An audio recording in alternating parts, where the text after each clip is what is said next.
Comme on a déjà quatre intervenants, on vous demande à chacun dans le public de mettre vos micros sur mute, sur le mode muet, sachant qu'on vous donnera la parole après pour poser toutes vos questions avec le lien Speak Up que je rappellerai régulièrement.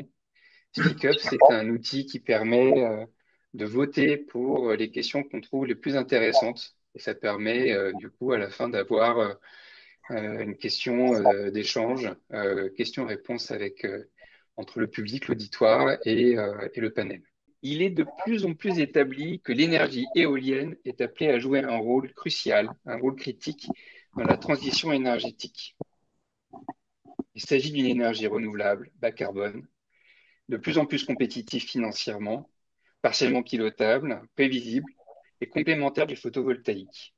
L'énergie éolienne répond par ailleurs en partie à la problématique de la souveraineté énergétique, puisque l'énergie est produite localement.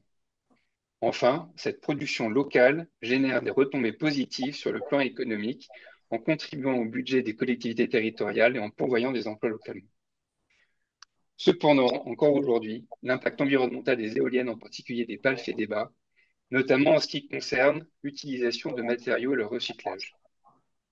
En France, en 2025, on estime à environ 200 mégawatts par an la puissance cumulée des éoliennes en fin de vie, un chiffre qui devrait atteindre 1 gigawatt à partir de 2028. Alors, quels sont les enjeux, le cadre légal et la situation en France du recyclage des éoliennes? Quel est le panorama de la filière du recyclage et quels sont les principaux acteurs? Quels sont les principaux débouchés des matériaux recyclés? Comment mesurer l'efficacité et le caractère durable des filières de recyclage? Quel est le point de vue des développeurs et exploitants de parcs éoliens? Quels sont les défis techniques et technologiques auxquels la filière est confrontée? Pour tenter de répondre à ces questions, nous accueillons un panel de quatre conférenciers. Tout d'abord, Laurie Gibert. Vous êtes responsable du repowering et des partenariats de Q Energy qui développe et exploite des infrastructures de production d'énergie renouvelable. Pouvez-vous nous en dire plus sur Q Energy et ce que vous y faites? Du coup, bonjour à tous, moi je suis Laurie Gilbert, donc du coup je suis comme introduit, je suis en charge de tout ce qui est renouvellement des parcs éoliens et des partenariats chez Q Energy. Donc en quelques mots, parce que c'est pas l'objet de cette conférence, qui est Q Energy? Q Energy, on est un développeur et constructeur de technologies renouvelables. Donc on a été créé fin des années 90, donc on a plus de 25 ans d'expérience. On est un petit peu moins de 300 au niveau du territoire national. On travaille sur 6,5 gigawatts de projets en développement. On a construit un peu moins de 2 gigawatts de projets renouvelables et on travaille sur les 5 technologies qui sont l'éolien onshore, l'éolien offshore, le solaire, l'hydrogène vert et le stockage. Donc ça, c'est rapidement en quelques chiffres. Vous avez une carte pour nos compétences. Donc, la petite particularité de Quinergy, c'est certes on a une forte expérience, mais aussi on est présent dans beaucoup de régions, tant sur le solaire, l'éolien, que comme vous le voyez ici, sur le renouvellement. Puisqu'en termes de renouvellement, on a commencé assez tôt à travailler sur cette stratégie.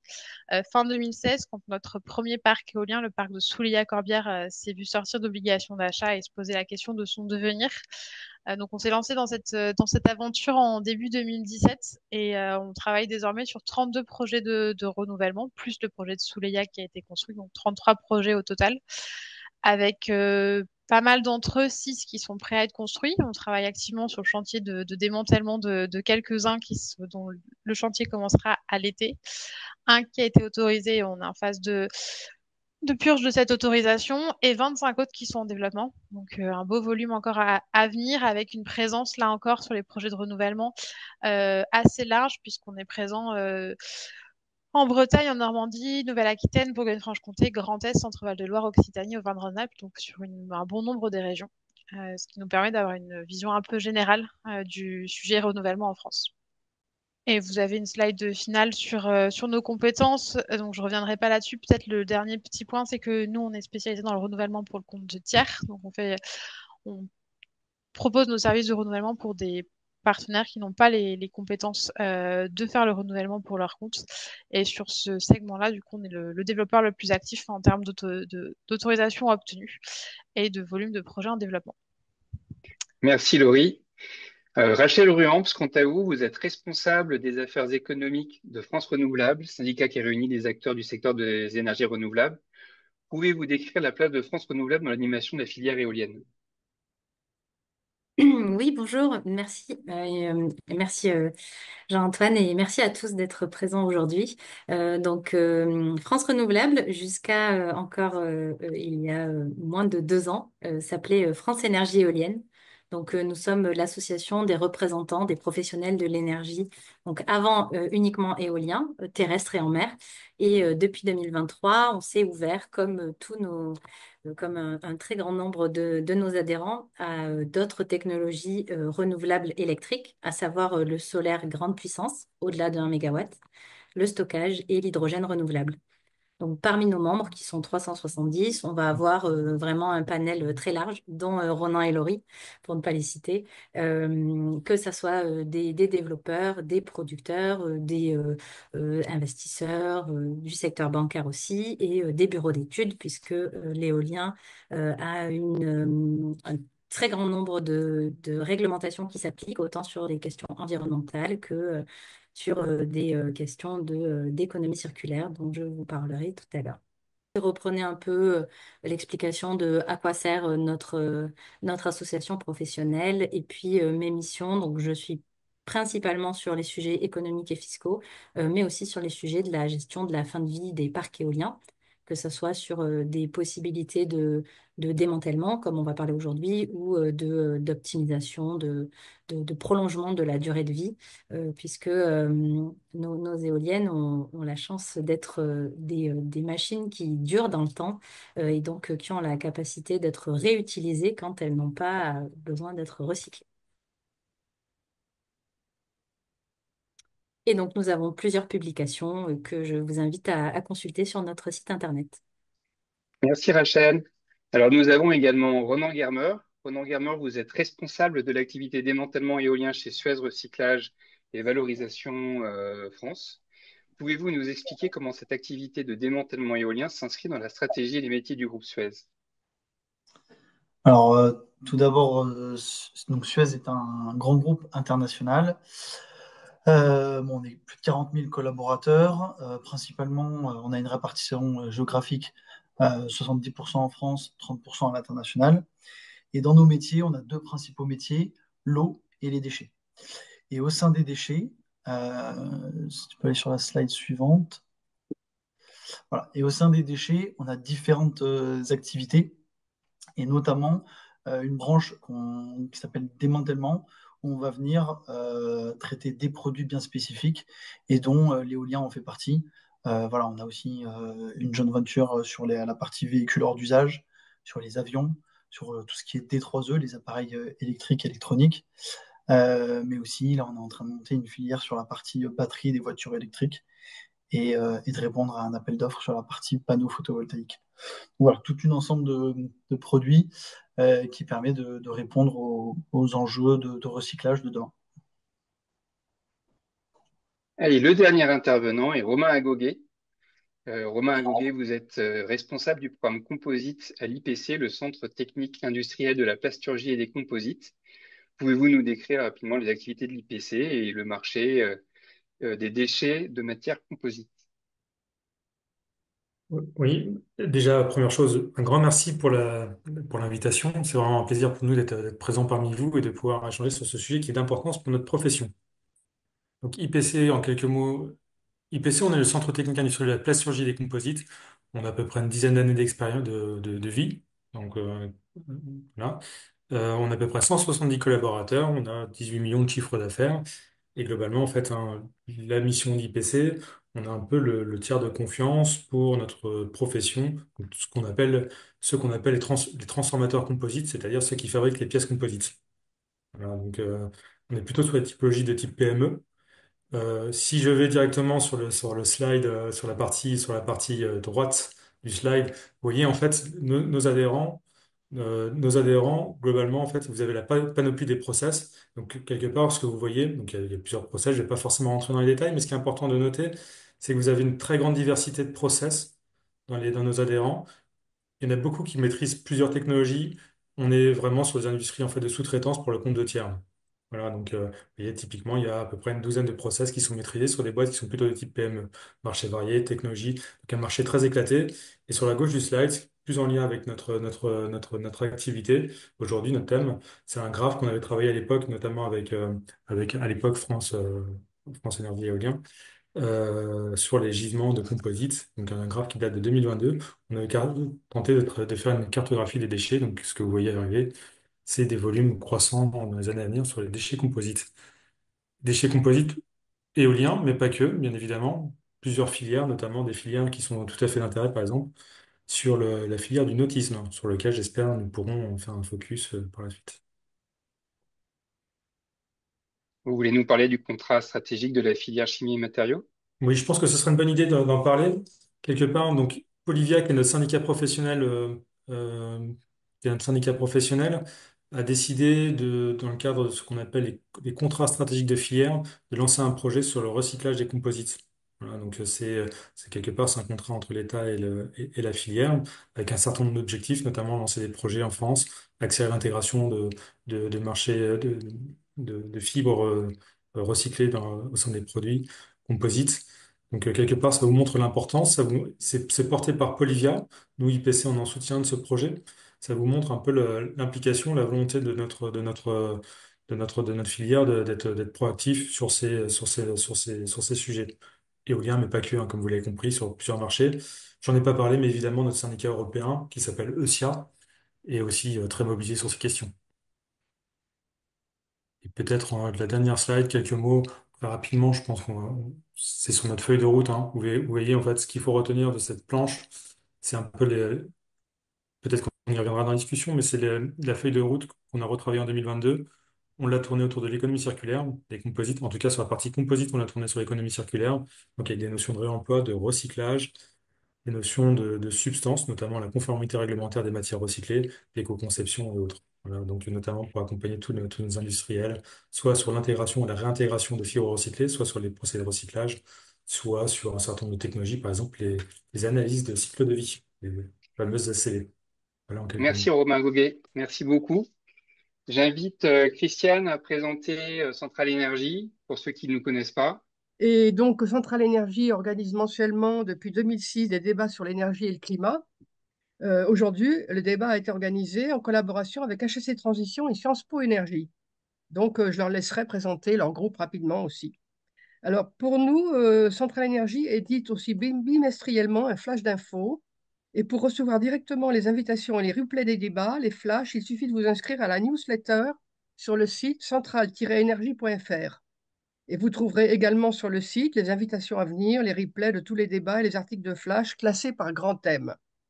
Alors, très rapidement, nos prochains événements, vous verrez que l'on balaye vraiment tous les thèmes de l'énergie, du climat. Le 25 mars, nous avons un webinaire avec Alumni for the Planet et X Environnement sur l'emploi dans le contexte de la transition. Le 8 ou le 10 avril, le jumeau du débat de ce soir, c'est le recyclage du photovoltaïque en France. Bon, je vais passer un petit peu, vous verrez sur le site, il y a différentes choses, flexibilité électrique, énergie alternative à l'électrique, e-fuel, biocarburant. Et surtout aussi, en octobre, on aura un débat qui est un peu un deuxième jumeau du débat de ce soir, c'est le démantèlement assainissement des installations nucléaires. Voilà, bon, ben j'ai fait rapidement un tour d'horizon de ce que vous pouvez trouver à Centrale Énergie. Et merci Merci beaucoup de votre Christiane. présence à nouveau. Antoine, tu veux présenter HEC Transition? Ouais, merci de cette invitation, Jean-Antoine. Et je vais faire très court, simplement pour vous dire que on est ravis d'être associés à ce rendez-vous-là qu'on a commenté ensemble. HEC Transition, assez intuitivement, c'est le club à transition écologique au sens large de l'association HEC Alumni. Donc, on traite des sujets extrêmement larges. On est tous passionnés de l'énergie et on sait à quel point l'énergie est un point dur de la transition écologique de manière très large. Mais on traite aussi voilà, on a aussi d'autres approches, typiquement, et je citerai ça, et ça suffira pour cette courte présentation. Deux rendez-vous très finance, très ingénierie financière, qui peut d'ailleurs avoir un impact assez fort sur les modèles économiques dont on va parler aujourd'hui sur le recyclage des éoliennes. Mais le 18 mars prochain, donc c'est ouvert à tout le monde. C'est en hybride, donc c'est en ligne, c'est aussi en présentiel à l'association HEC Alumni dans le 8e à Paris. On aura Laurence Ménari, qui est patronne de Citizen Capital, donc un fonds d'investissement à impact pionnier en France, ainsi que Laurent Babiquian, qui, si vous le connaissez un petit peu, cette tête et cette parole libre, était au Carbon Disclosure Project assez récemment et vont nous parler équation financière et écologique et comment la finance et l'économie au sens large peut aider à accélérer nos feuilles de route dont on a tant besoin aujourd'hui. Et le 1er avril prochain, on reste très finance en ce moment à HEC Transition. On accueille le patron de l'Institut Rousseau, Nicolas Dufresne, pour parler de la dette et de la monnaie et d'innovation dans la manière de considérer la dette en ce moment. C'est un petit sujet d'actualité en termes de géopolitique nationale et internationale, pour voir à quel point ces idées nouvelles que propose Nicolas depuis des années, qui est un économiste assez iconoclaste, va permettre finalement d'aller accéder à ces murs d'investissement dont on a besoin pour pouvoir financer la transition et transition énergétique aussi. Voilà quelques exemples de la manière dont on est organisé. On s'adresse évidemment à nos alumni, mais on s'adresse à tout le monde, évidemment. Et puis on travaille aussi avec l'école sur l'ingénierie des programmes et la refondation des programmes pour injecter un peu plus de transition dans le parcours de la grande école et des autres programmes d'HEC. Voilà, j'ai dit merci et encore merci à Jean-Antoine d'avoir été fer de lance sur cette programmation et évidemment à nos 4 intervenants pour nous faire goûter et nous faire partager un petit peu de leur expertise sur ce sujet compliqué. Merci Antoine. Cette conférence est également organisée avec nos amis de Sciences Po Alumni et qu'on remercie d'avoir partagé avec leurs adhérents l'invitation. Et nous espérons que vous trouverez un intérêt au programme de ce soir. Donc, je vous ai invité, sans que j'ai besoin de trop vous en parler, à nous dire à quel mot vous associez le recyclage des éoliennes. Et ça nous donne un petit peu le fil conducteur de la soirée. Donc, on va effectivement beaucoup vous parler de composite, on va vous parler béton, on va vous parler Suez, évidemment. On va essayer de parler de revalorisation, on va essayer de parler de fibres composites, des aspects réglementaires. Et puis, effectivement, on va voir un petit peu quels sont les challenges qui sont posés à la filière. Alors, tout d'abord, pour vous faire participer, est-ce que vous connaissez les composants d'une éolienne et quelles sont les grandes masses? Et en particulier, alors là, je vous invite à rejoindre le quiz. Les fondations des éoliennes sont en béton armé. Pour une éolienne de 3 mégawatts, le poids des fondations correspond au poids de combien de maisons? Sachant qu'une maison pèse à peu près 2,8 tonnes. Non, pardon, 280 tonnes, 2,8 tonnes par mètre carré. Donc, selon vous, la bonne réponse, c'est une maison, c'est 3 maisons ou c'est 10 maisons? Attention, il ne vous reste plus que 5 secondes pour répondre.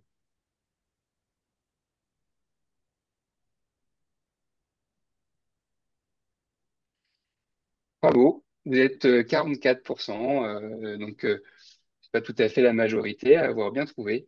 C'est effectivement 3 maisons, c'est à peu près 800 tonnes pour les fondations d'une éolienne terrestre de 3 mégawatts, sachant qu'une éolienne de 3 mégawatts produit à peu près l'équivalent de la consommation d'électricité de 1000 foyers, donc de 1000 maisons. C'est-à-dire qu'avec le poids de 3 maisons, on fournit on fournit de l'électricité à 1000 foyers. Euh, J'invite euh, Ronan et Laurie à nous en dire un peu plus sur quels sont les composants, quels sont les éléments qui constituent une éolienne. Alors, Laurie, si tu veux intervenir, je vais démarrer si tu veux. Donc, sur une éolienne, là, c'est un petit schéma simplifié.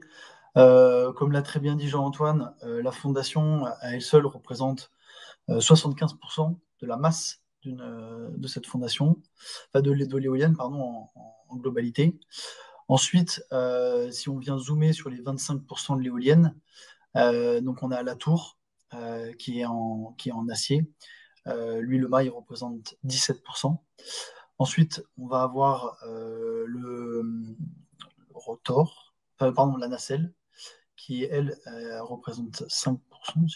Pardon, j'avais la petite photo qui cachait. La nacelle qui représente 5%. Dans la nacelle, on retrouve essentiellement de l'acier et puis des métaux non ferreux, hein, du cuivre notamment dans le moteur, dans la génératrice. Et on va retrouver un petit peu de composite dans tout ce qui est capot. de la nacelle et un petit peu du hub. Et enfin, le rotor, donc, qui compose le hub et la nacelle. Là, on retrouve un mix entre le hub qui est en acier et les pales qui sont en composite. Donc voilà, grosse masse. Et comme l'a dit Jean-Antoine, si on dézoome, on voit que vraiment, d'un point de vue masse, c'est la fondation qui, euh, qui tire vers le haut tout ce poids. Merci Ronan. Laurie, vous voulez apporter un éclairage d'exploitant, développeur? Non, je pense qu'il y aura pas beaucoup plus. C'était assez clair et concis, donc je laisse finir sur cette note-là. Merci. Alors, deuxième question de la soirée. Attention, préparez-vous. Sur la le cycle de vie d'une éolienne.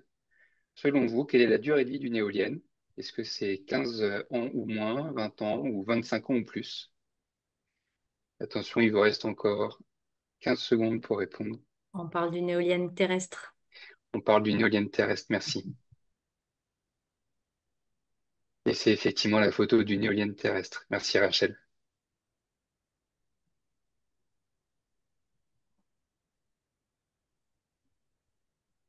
Eh bien, c'est effectivement de l'ordre de 20 ans. Vous voulez nous en dire un peu plus, Laurie? Oui, je peux prendre ce sujet. Donc du coup, juste peut-être pour remettre un peu les bases, parce qu'on n'a pas évoqué ce sujet, mais l'éolien en France, il a émergé dans les années 90, donc les premiers parcs éoliens terrestres, je parle bien terrestres, on est début des années 90, le vrai développement, donc on va revenir juste sur la slide d'avant. Oui, pardon. Euh, Pas de souci. Le vrai développement, il a commencé fin des années 90. On avait un plan EOL 5 qui avait pour objectif de mettre un certain nombre de mégawatts en opération à horizon 2005.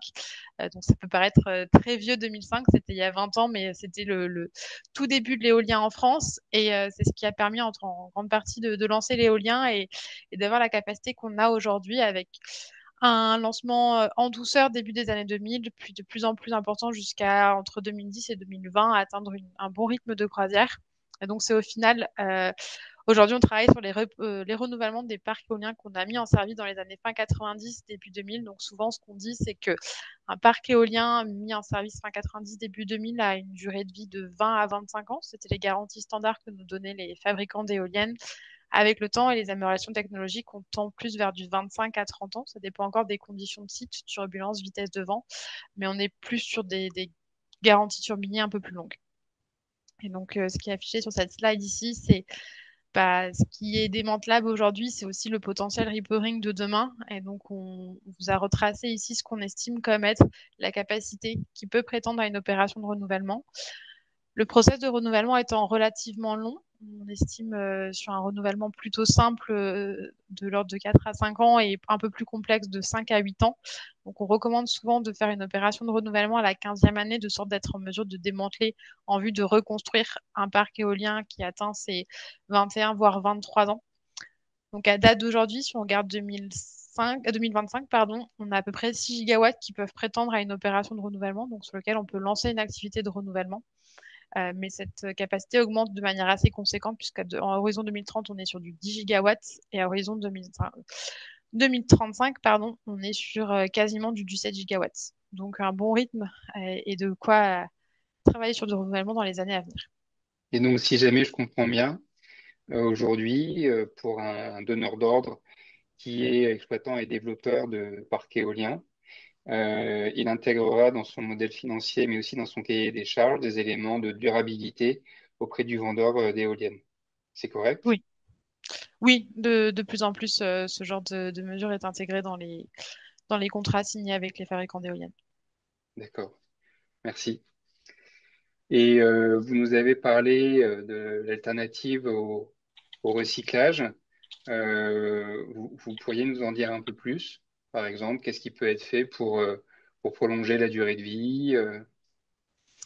Alors, si je rentre un peu plus dans le jargon de l'éolien, souvent quand un parc approche sa fin de vie, trois stratégies peuvent s'offrir aux propriétaires du parc. Donc, soit une opération de ce qu'on appelle run to destruction, donc on va laisser opérer le parc jusqu'à sa fin de vie, donc jusqu'à ce que les éoliennes ne puissent plus du tout opérer, et donc on le démantèlera. On peut faire du life extension, donc on change de manière on change des gros composants pour étendre autant que possible la durée de vie et continuer à avoir une bonne disponibilité des éoliennes, ou on peut faire une opération de repowering, c'est-à-dire retirer les installations existantes pour en mettre de nouvelles. On opte souvent pour cette stratégie si on a capacité d'augmenter de manière assez conséquente les dimensions, ou alors si le site présente un gisement tel qu'on peut se permettre une opération de renouvellement. Dans le cas où on est sur un site très contraint, on sera plutôt sur des opérations de life extension, donc étendre la durée de vie. Et Merci. pour compléter, Laurie, en matière d'alternatives, on a aussi des possibilités de reconditionnement. On a plusieurs turbiniers, donc plusieurs fabricants d'éoliennes, qui proposent de reprendre leurs anciennes machines, de leur repasser des tests, de les remettre à niveau si nécessaire, notamment sur la partie digitale, pour les certifier pour une durée de vie suffisamment longue pour permettre de réutiliser ces machines qui auront été reconditionnées dans le cadre des mécanismes de soutien dont bénéficie l'éolien. Super. Merci pour ce complément, Rachel. Laurie, je vous laisse continuer sur l'histoire du repowering en France.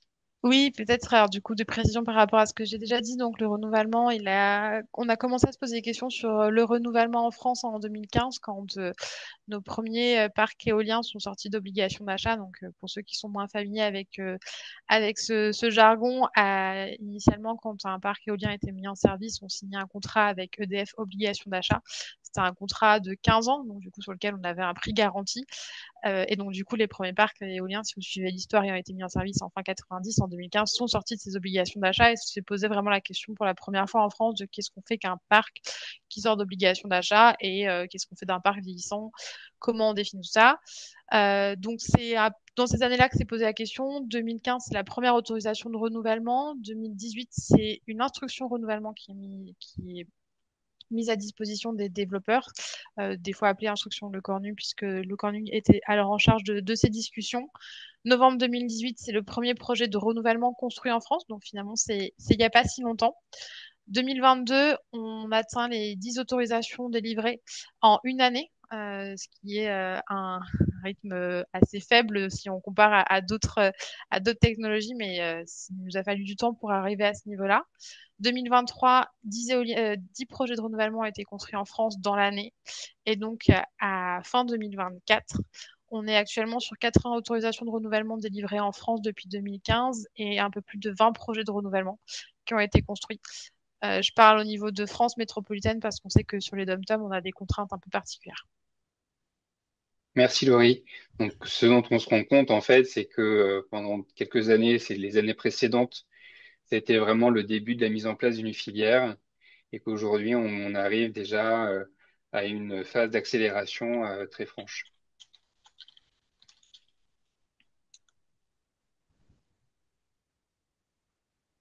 C'était pour expliquer un peu les chiffres donnés précédemment, donc je pense qu'il n'y a pas besoin Ouais. de s'y attarder. Juste peut-être que le dernier chiffre en bas à droite en termes de volume de renouvellement, donc on estime à peu de choses près qu'aujourd'hui on est sur du 2 gigawatts qui font l'objet d'investigations de renouvellement, donc un volume assez conséquent.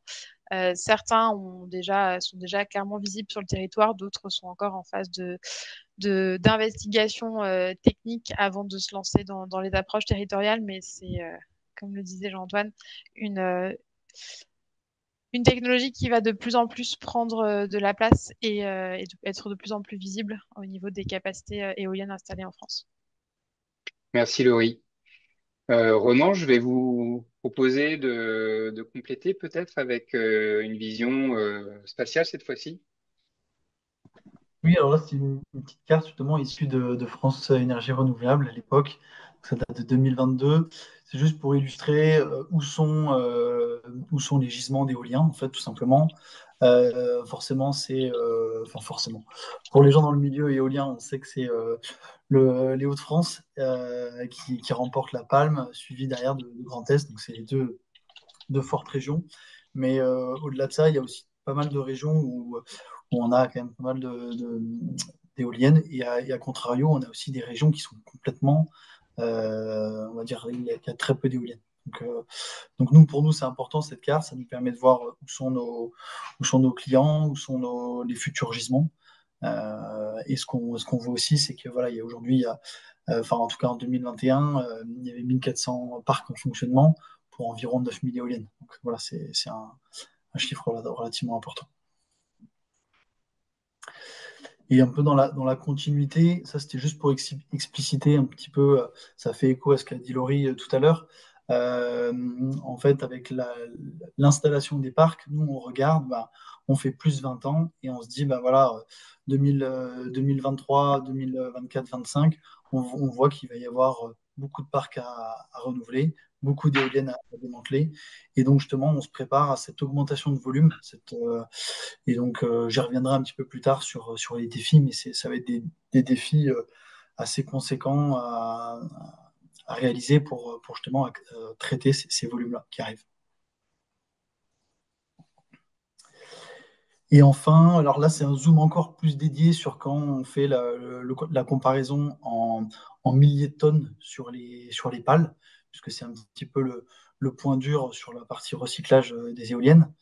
Donc l'ADEME annonçait entre 10 à 15 000 tonnes de composites à traiter chaque année à partir de 2028. Donc voilà, c'est très bientôt. Et là, j'annonçais un petit peu des petits jalons. 2024-2025, on part entre 1000 et 5000 tonnes. Et puis rapidement, on voit que les marches vont s'accentuer jusqu'à arriver à 2028 aux alentours de plus de 10 000 tonnes à traiter par an. Donc une vraie accélération des volumes à recycler. Tout à fait. Donc on en vient, oups, c'est ça. Donc on en vient à la question suivante. Dans la réglementation française, selon vous, quel est le taux minimum de recyclage ou de réutilisation des éoliennes en pourcentage de la masse? Est-ce que c'est 85%, 90% ou 95%?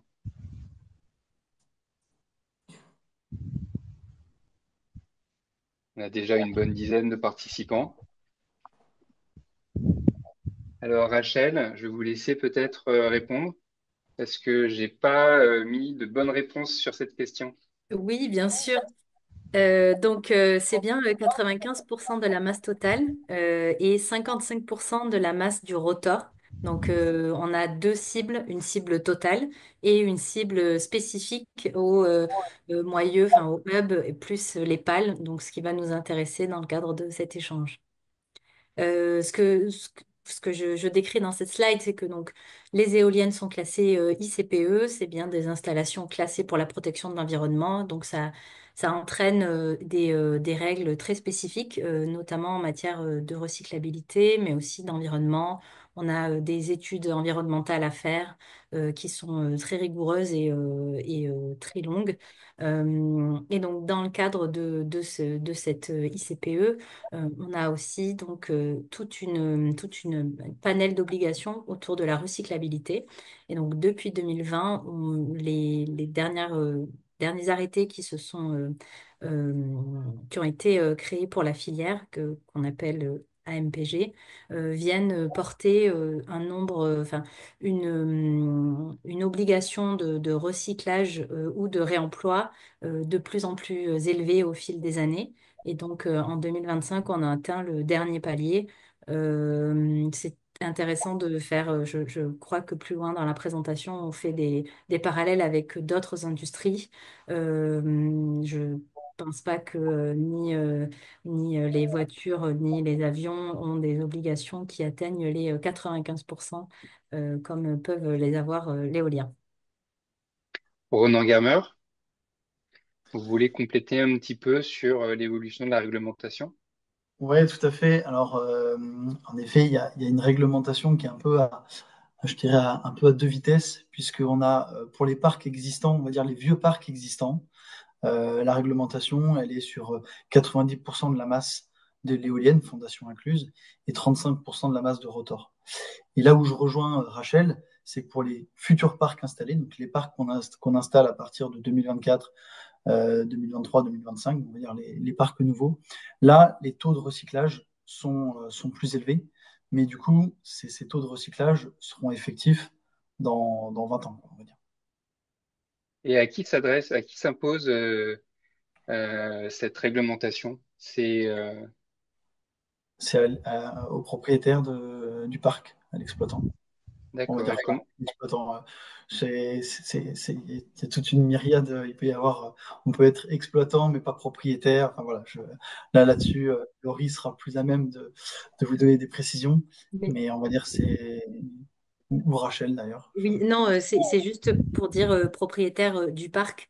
On a beaucoup de désinformations sur le fait que ça serait de la responsabilité du propriétaire foncier. C'est pas du tout le cas. Donc, quand on parle du propriétaire, c'est bien du propriétaire de l'actif du parc et non pas de l'agriculteur ou du propriétaire accueille, du propriétaire foncier qui accueille le parc éolien.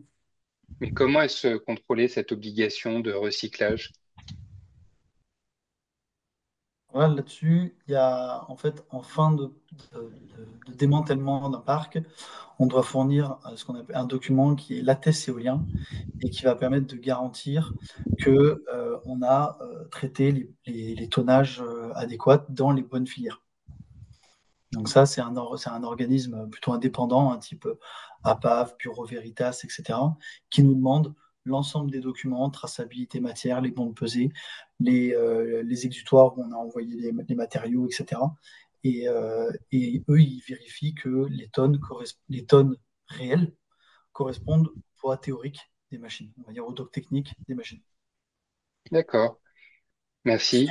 Si tu veux compléter, Laurie, Oui, je me permets peut-être de rebondir sur deux points, donc sur le fameux sujet exploitant, parce qu'il pose souvent question, celui-ci. Donc, en fait, au titre des installations classées ICPE, un parc éolien est autorisé via un arrêté préfectoral. Et donc, du coup, on dispose d'une autorisation d'exploiter. Et donc, du coup, l'exploitant du parc, au titre de cette autorisation, est le propriétaire du parc. Après, comme dans beaucoup de filières, cette compétence est souvent prestatée à des sociétés. Et donc, du coup, dans le jargon de la filière, on dit souvent que l'exploitant est le technicien qui travaille sur le parc éolien. Mais au titre d'un sens juridique, en termes d'autorisation, l'exploitant est bien le propriétaire du parc. Donc, c'est bien le propriétaire du parc éolien qui doit, en cas d'un démantèlement de son actif, s'assurer qu'il respecte la réglementation au titre de l'ICPE. Et je rejoins tout à fait ce que disait Ronan. Donc, on a une obligation réglementaire. Quand on démantèle un parc éolien, on doit avoir un certificat à l'ATES-EOL et ce certificat doit être transmis à l'administration locale, donc à l'ADREAL, qui est l'administration régionale compétente dans tout ce qui est autorisation classée ICPE. Et donc, du coup, une fois que le chantier est fini, on doit transmettre ce certificat à l'administration. Et à défaut, on peut être en faute par rapport à notre autorisation et donc du coup être recherché pour ce point. Alors, Et vous je nous rejoins avez, finalement Rachel, c'est vrai que souvent la question nous est posée, un propriétaire foncier, une commune ou n'importe quel acteur local ne peut pas du tout être recherché pour le démantèlement d'un parc éolien. C'est vraiment la société qui en est propriétaire qui s'engage à le démanteler une fois sa fin de vie. Mm.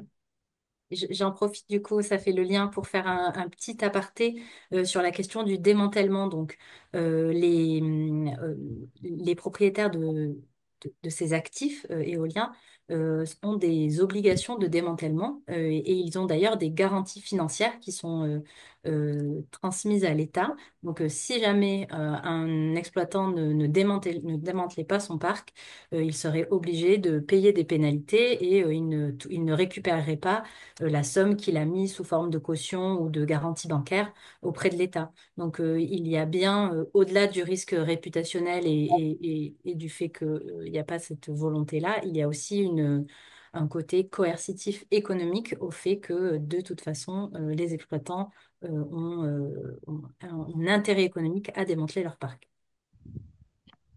d'accord, merci. À combien s'élève la pénalité pour le démantèlement? Alors, c'est pas sous forme de pénalité, c'est sous forme de garantie financière qui a été D'accord. déposée qu'on ne récupérera pas. Donc, de mémoire, on est sur plus de 30 000 euros par mégawatt installé. Une éolienne peut être entre 2 et 4 mégawatts. Je Mais là, D'accord. complète juste peut-être oui. sur ce point, Rachel. Du coup, en effet, en termes de pénalité, donc ça sera à l'appréciation de l'administration locale. Donc, si vraiment il y a un retard sur un démantèlement ou si jamais les certificats ne sont pas donnés, c'est vraiment au cas par cas et c'est l'administration locale qui jugera du préjudice et donc du coup qui potentiellement imposera des pénalités ou demandera des cautions ou des garanties. Par contre, en termes de garantie financière, donc les garanties financières qui doivent être placées par tout propriétaire de parc éolien. Donc, dès qu'on construit un parc éolien, on est obligé de placer un certain montant. Et donc, comme le disait Rachel, c'est soit via des cautions bancaires, soit via un montant qu'on provisionne et qu'on place à la Caisse des dépôts. Et ce montant est de 75 000 euros plus 25 000 euros par mégawatt supplémentaire à une puissance initiale de 2 mégas. Donc, si j'explique un peu plus dans le détail, si une éolienne fait 2 mégawatts, les garanties démantèlement sera de 75 000 euros par éolienne. Si une éolienne fait 4 mégawatts, ça sera 75 000 plus 25 000 fois 4 moins 2, donc fois 2. Donc le montant de la capacité dépend de la puissance, puisqu'en fait on considère que plus une éolienne est puissante, plus son installation est coûteuse, et donc du coup plus son démantèlement sera coûteux, et donc du coup il est nécessaire de provisionner un peu plus pour son démantèlement. Merci Laurie. Merci. Est-ce que vous êtes en mesure de nous dire un petit peu comment est cette réglementation chez nos voisins qui ont été peut-être un peu plus rapides, un peu plus tôt que la France pour développer l'éolien terrestre?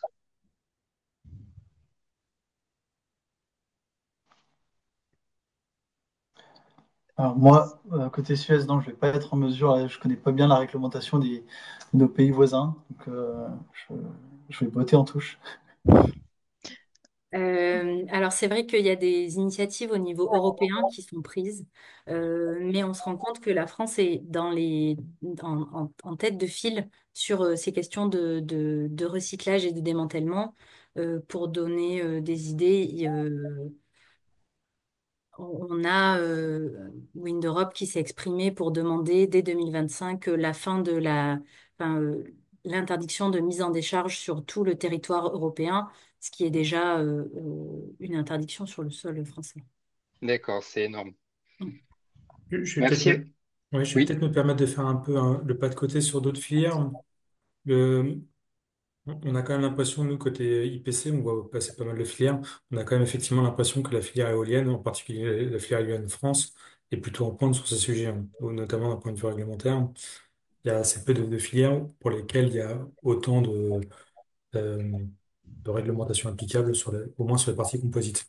Ce qu'on commence à voir peut-être aussi sur l'automobile, où il va commencer à y avoir des obligations de réincorporation de matières recyclées, notamment ce qu'on appelle de réincorporation en boucle fermée. Donc, c'est-à-dire, je prends des gisements de l'automobile pour les remettre dans l'automobile.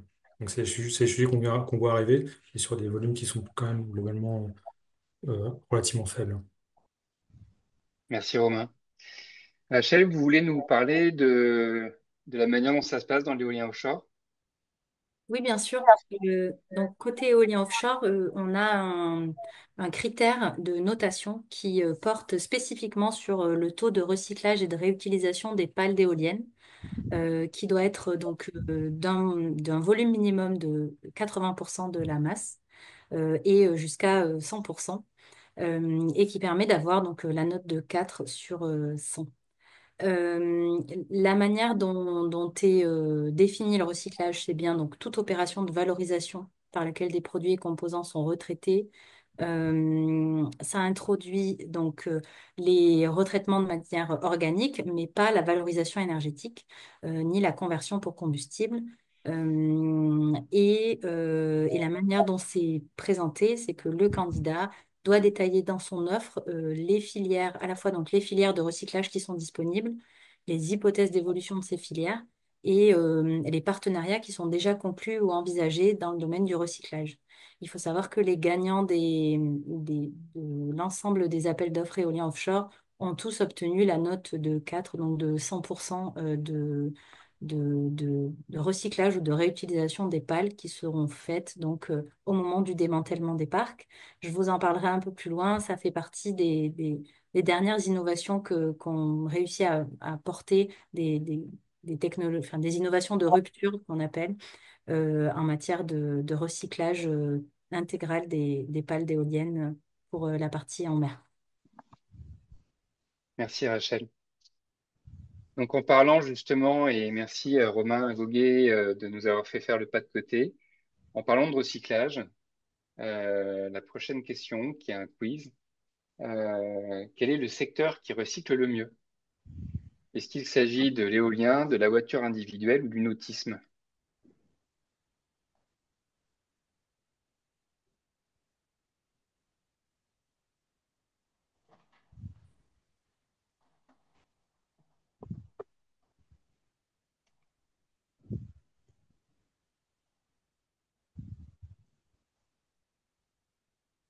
Bravo. C'est effectivement l'éolien. Euh, Vous voulez nous en parler un petit peu plus, Ronan? Alors ouais, là c'est juste pour illustrer alors vraiment les chantiers de démantèlement que Suez a réalisé ces dernières années. Nous, on a lancé l'activité aux alentours de 2018 et réellement en 2020, on a vu nos premiers démantèlements. Ça s'est très rapidement accéléré là sur 2021-2022. Et comme vous le savez, 2022, il y a eu la guerre en Ukraine. Donc les prix de l'électricité ont fortement augmenté. Donc on a pu sécuriser, nous, l'année 2022, parce qu'on avait remporté des contrats. Donc on a pu faire une année en termes de démantèlement relativement intéressante. En revanche, bah, tous les acteurs qui n'avaient pas encore contractualisé, les projets qui étaient prévus sur 2023 et les années suivantes, se sont arrêtés. En tout cas, sur 2023, on a vu vraiment une baisse de l'activité démantèlement parce que bah, le prix de l'électricité était tellement élevé ces derniers mois que c'était beaucoup plus intéressant de laisser tourner les éoliennes. Laurie, je te laisserai compléter si besoin. Euh, mais voilà. Donc, du coup, les projets de démantèlement un peu à l'arrêt sur 2023. Et là, sur 2024, on a vu une tendance où ça repartait à la hausse. Et 2025, ça se confirme. On a beaucoup de projets là sur ces prochains mois. Et ça s'accélère avec 2026. On a déjà des acteurs qui commencent à sécuriser des projets pour 2026. Et là, pareil, Laurie aussi l'a un petit peu évoqué tout à l'heure. Euh, si tu veux dire deux mots, je te laisse la parole. Je rebondirais peut-être avec 2022, puisque certes, la guerre en Ukraine a eu un impact sur les prix d'énergie qui ont été très importants et donc du coup qui a augmenté la rentabilité économique des actifs existants, puisque du coup c'est des parcs éoliens qui ont été construits il y a des années, donc qui sont amortis en termes d'investissement économique et en parallèle on avait des prix de l'énergie assez forts, donc ils avaient une forte rentabilité et double effet qui se coule. En parallèle, on avait des prix de construction des projets de renouvellement qui étaient très importants puisqu'on a une augmentation des prix des matériaux et donc du coup des prix des éoliennes, du prix des ferraillages pour les fondations et autres. Et donc, du coup, on avait des capex du projet de renouvellement qui étaient très hauts, des prix de l'énergie qui étaient très hauts, et donc, du coup, une rentabilité des projets de renouvellement qui était moins assurée, ce qui a un peu freiné les initiatives de renouvellement des parcs éoliens en 2023, début 24. Mais le contexte s'étant un peu stabilisé et on s'étant rendu compte qu'on ne peut pas faire perdurer un actif indéfiniment, on a des parcs éoliens qui sont vieillissants, des parcs éoliens composés d'éoliennes qui sont de petites dimensions, qui ont des problèmes de disponibilité, qui ont des coûts d'exploitation qui sont de plus en plus importants. Et donc, tout ça cumulé a convaincu beaucoup de propriétaires de parcs de se lancer dans l'aventure et de concrétiser leur projet de renouvellement. Merci. Oui, tout à l'heure, ce que je vous ai pas dit sur les autres filières, donc l'automobile, individuel et le nautisme, il y a deux grandeurs qui sont assez importantes. Je suis désolé. La première grandeur, c'est le taux de collecte. Donc, on l'a vu tout à l'heure, dans l'éolien, c'est 100%. Les éoliennes sont classées ICPE, alors que dans l'automobile, il est de l'ordre de 60%, 60 à 65% seulement, et dans le nautisme de 30%. Donc, on se rend compte déjà qu'au niveau de la collecte, ce qui s'impose au secteur de l'éolien est très nettement supérieur à ce qui se fait dans les autres filières. Et ensuite, sur le pourcentage de recyclables, On se rend compte également, là c'est peut-être des choses, Romain, sur lesquelles vous pouvez nous parler, euh, avec une ambition beaucoup plus forte dans l'éolien que sur les autres filières. Oui, alors peut-être commenter les chiffres sur les collectes. Les chiffres sur les collectes, ce dont on s'est rendu compte. Alors, en fait, vous êtes pas sur vous êtes pas sur des marchés, quelles que soient les applications qu'on considère, que ce soit du nautisme, que ce soit de l'aéronautique, ou que ce soit les poids lourds et autres. On est sur des produits qui voyagent, qui potentiellement peuvent avoir une deuxième, voire une troisième vie en dehors de France. Donc c'est aussi pour ça que c'est aussi pour ça qu'on a des volumes qui peuvent être des volumes de collecte qui peuvent être faibles. C'est des véhicules qui peuvent partir dans les pays de l'Est ou dans d'autres pays. Voilà.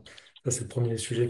Alors, en préparant ce rendez-vous, j'ai repris un certain nombre de chiffres, notamment en fait certaines filières comme le nautisme ou l'automobile. On est sur des filières qu'on appelle REP, responsabilité élargie du producteur.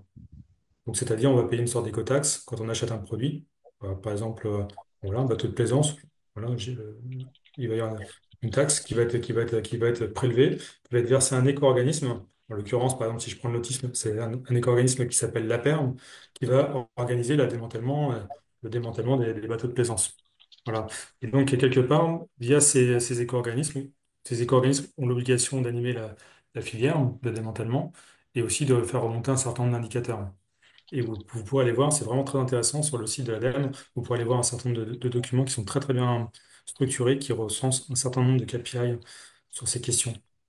Voilà, donc notamment, en fait, ce qu'on peut voir, hein, c'est que une voiture automobile, une voiture, on a à peu près à 95%, en 2021, on était à quasiment 95% de réutilisation et de valorisation. Donc, c'est un document que vous pourrez trouver sur le site de l'ADEME. Et on est un petit peu moins sur la plaisance, et notamment avec encore un point qui est encore un peu dur, hein, sur la partie composite, où on a des taux de recyclage et de réemploi qui est quand même largement plus faible. Merci Romain. Donc on a vu que effectivement la guerre en Ukraine avait fortement ralenti le nombre de démantèlements. Ronan Germer, est-ce que vous pouvez nous dire un petit peu quelles sont les différentes étapes pour le recyclage des éoliennes? Ouais, alors déjà en termes je dirais un peu d'allotisation, comment se passe un démantèlement, et puis Laurie n'hésite pas à compléter si besoin. Il y a déjà, en fait, il est réparti en trois grandes familles. Un premier lot qui s'appelle, on va dire, voirie et plateforme, qui, euh, qui, euh, qui permet en fait de rénover les voies d'accès aux éoliennes pour faire venir les grues pour le démantèlement, mais aussi les nouveaux composants dans le cas d'un repowering. Et les plateformes, justement, pour l'installation de ces grues, parce qu'il faut deux grues en général pour démonter une éolienne. Ça, c'est le premier lot, qui va être plutôt un lot, donc un peu TP, on va dire, travaux publics. Ensuite, on va avoir un lot démontage et valorisation. Donc, dans le démontage, on entend des travaux de maintenance, on va dire, pour démonter les composants avec le grutier, les déposer au sol. Et puis ensuite, c'est là où Suez a son expertise sur la partie préparation des différents composants, que ce soit le mât, la nacelle, les pales, pour après les préparer, les mettre au format transport et les envoyer aux exutoires. Pareil, ils ont un cahier des charges pour recevoir les différents matériaux. Il y a aussi un volet achat et revente éolienne, enfin, que ce soit l'éolienne complète ou les composants. Donc ça, on en a parlé déjà un petit peu. Hein, ça permet il y a certaines éoliennes qui sont en très bon état parce qu'elles ont été très bien entretenues, parce que c'est des très bonnes machines, elles ont de très bonne qualité, on va dire. Hein. Il y a plusieurs constructeurs qui sont plus ou moins réputés. Et donc, parfois, il y a ces éoliennes qui sont réinstallées dans d'autres pays ou en France pour encore prolonger la durée de vie. Et il y a un troisième lot, c'est le lot fondation, pour retirer complètement la fondation et le réseau enterré qui va jusqu'au poste de livraison. Donc voilà, ça c'est les trois grandes familles, je dirais, un peu d'appel d'offres, hein, ce qu'on voit pour un démantèlement. Euh, après, enfin, Laurie, déjà sur ces 3 étapes, tu veux compléter sur des points ou pas? Non, peut-être que je mettrais juste en parallèle sur qu'est-ce qui se passe dans le cas d'un renouvellement et qu'est-ce qui se passe à l'inverse dans le cas si jamais le parc n'est pas renouvelé. Donc sur la partie démontage et valorisation, c'est un lot à part, quel que soit le devenir du site, est-ce qu'il sera rééquipé ou pas. Par contre, sur la partie fondation, souvent le lot est géré par la même société qui fera les fondations du projet de renouvellement. Et à ça, j'ajoute du coup la partie installation des éoliennes futures et câblage des éoliennes futures. Donc, si on a sur une opération de renouvellement, le lot fondation sera mutualisé, ainsi que le lot voirie et plateforme. Et par contre, si on est sur une opération de démantèlement en vue de remettre le site dans son état naturel initial, il y aura pas ces éléments complémentaires et peut-être juste apporter 2-3 précisions sur qu'est-ce qui est retiré et qu'est-ce qui est lissé. Donc, d'un point de vue obligation, on a l'obligation de retirer l'intégralité des fondations. Ces dernières ne peuvent pas rester dans le sol. On doit aussi retirer le câblage dans un rayon de 10 mètres autour des éoliennes et des postes de livraison. Le reste, c'est à l'appréciation du porteur de projet de le laisser ou non. Et une fois les fondations excavées, elles doivent être une terre de nature similaire à celle des sols du site doit être remise pour que le site soit reconsidéré comme à son état naturel. Merci Laurie.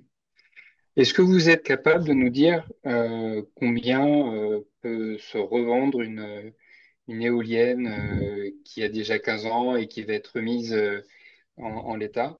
Ça correspond à quoi si jamais on dit que 100, c'est le prix d'une éolienne neuve, une éolienne qui va être revampée, ça va valoir combien? Alors, c'est très variable hein, là-dessus parce que en fait, il y a le prix intrinsèque de la machine et auquel souvent l'acheteur vient défalquer le prix de transport. Donc, les éoliennes, elles sont souvent réinstallées dans d'autres pays, que ce soit Angleterre, les pays de l'Est, parfois d'autres pays. Et donc, du coup, faut bien prendre en compte que transporter des éoliennes, alors quand c'est la totalité, vous imaginez bien qu'il y a transporter les mâts, les nacelles, les pales, c'est des transports très coûteux. Donc, on va avoir le prix du rachat de l'éolienne qui descend.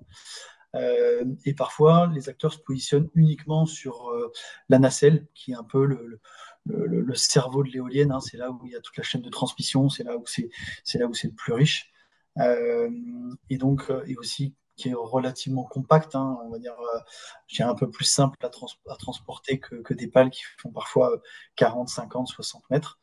Donc voilà. Et ça, c'est pareil, ça vient parfois en remplacement d'une nacelle parfois vieillissante ou qui nécessite d'être changée, ou parfois simplement en pièces de rechange, hein, en spare parts, on va dire, pour mettre en stock et pallier à, dans 1 an, 2 ans, 3 ans, un changement de gros composants, comme l'avait évoqué parfois Laurie, qui doivent être faits sur certaines machines.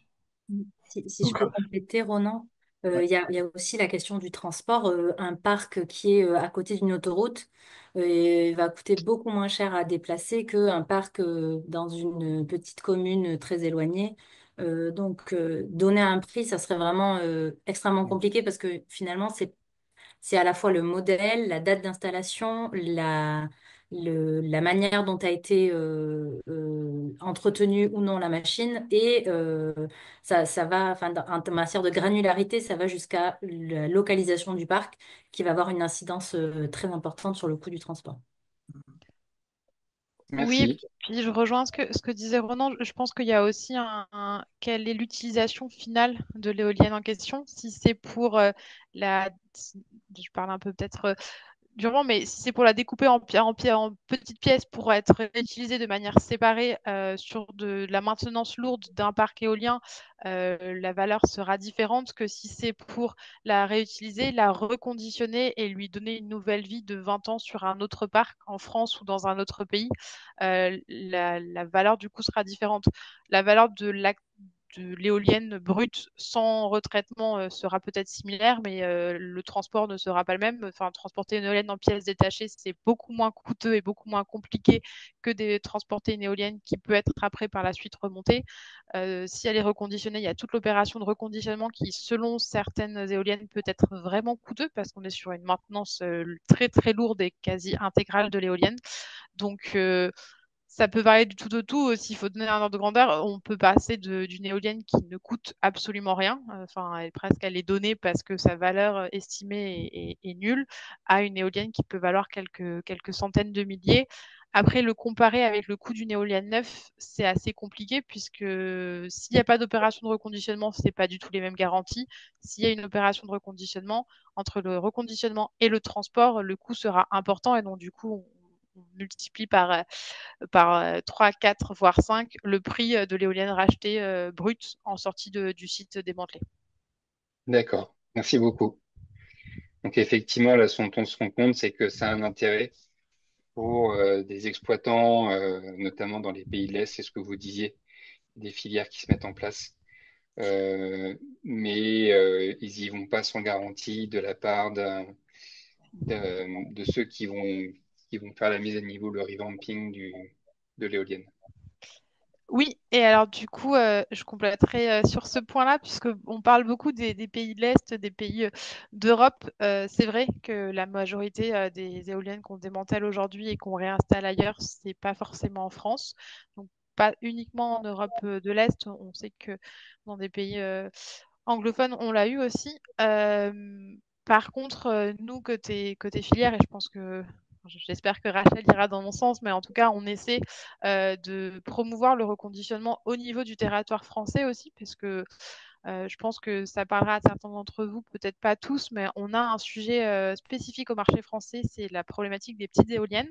Donc le marché français, en termes d'éolien, est très contraint. On a des contraintes aéronautiques, radars, paysagères qui sont fortes, bien plus fortes que beaucoup d'autres pays d'Europe, mais beaucoup d'autres pays du monde. Et donc, du coup, nos sites sont limités en termes de hauteur et les éoliennes qu'on doit installer sur le territoire français sont plus petites que la majorité des autres territoires du monde. Et ce qui ne colle pas avec les tendances des catalogues turbiniers. Donc, les fabricants des éoliennes nous proposent des catalogues. Hein, on n'enseigne pas spécifiquement une éolienne pour chaque site.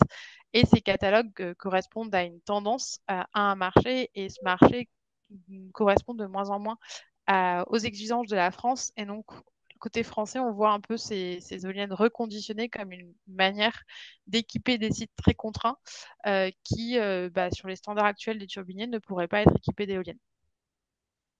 Merci Laurie.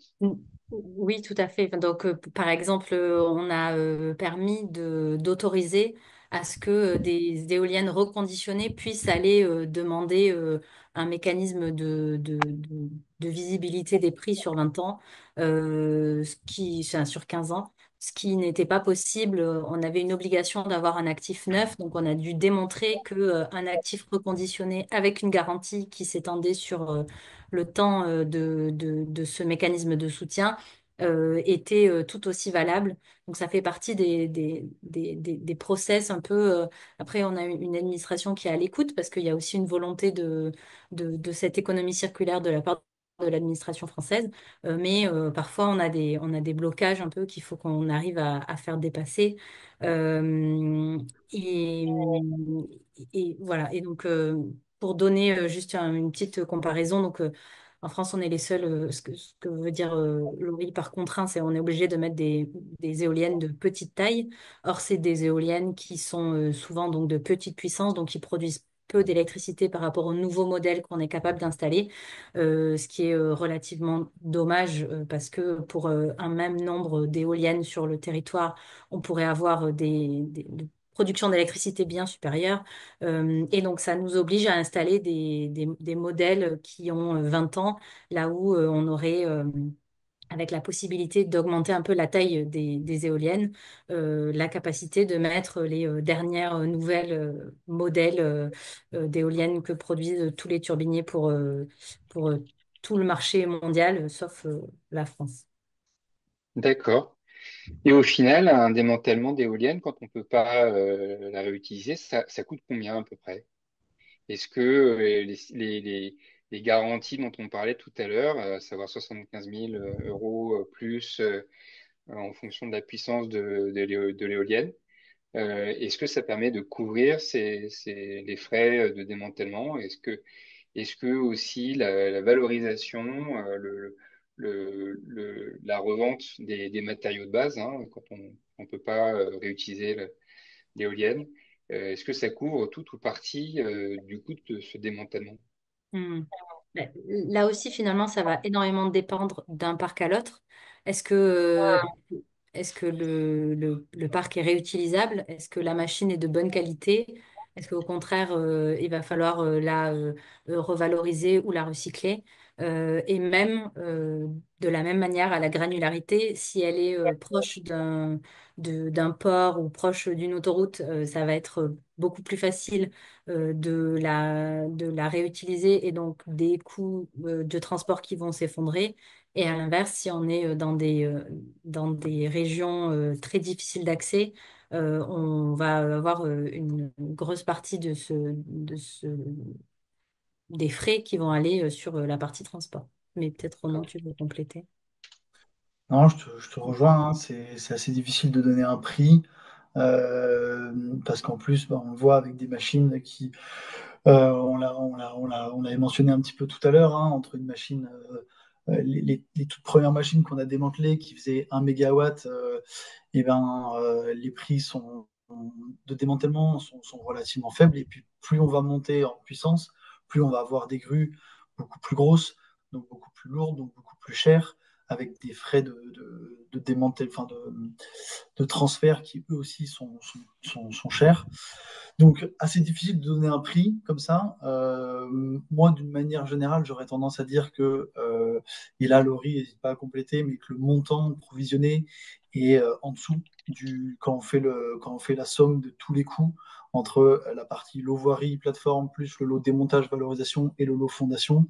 Pour moi, on est au-dessus de l'enveloppe qui peut être de 75 000 ou un peu plus suivant les mégawatts alloués.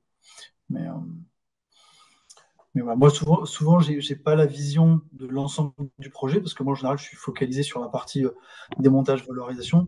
Donc, j'ai pas forcément de très bonne connaissance des prix en amont, des prix en amont sur la partie voirie et plateforme et des prix en aval sur la partie fondation. Bien Donc, sûr. assez difficile de donner la vision complète. Laurie, si tu veux compléter.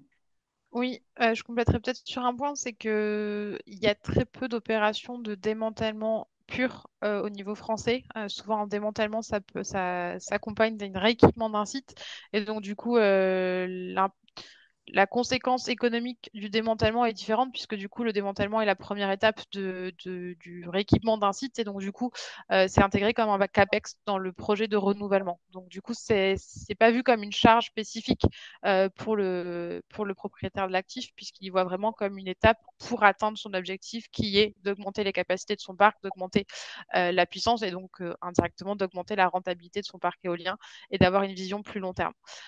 Si par contre on se focalise sur les rares parcs éoliens qui ont fait l'objet d'un démantèlement sans renouvellement par la suite, et si ces parcs, en effet, avaient des éoliennes qui n'étaient pas forcément de très bonnes conditions, du moins qui n'ont pas pu être revendues sur le marché de seconde main et donc du coup qui ont été 100% recyclées ou revalorisées, dans ce cas-là, je te rejoins, Ronan, on est sur un bilan économique du démantèlement qui sera un coût pour le propriétaire du parc éolien, puisque du coup, les revenus générés par la revalorisation des composants de l'éolienne sont relativement faibles. On parle de quelques dizaines de milliers d'euros, mais pas beaucoup plus. Là où faire du terrassement, excaver des fondations, remettre des terres initiales sur site, c'est très coûteux. Et donc, du coup, en effet, le bilan sera plutôt négatif dans ce cas-là.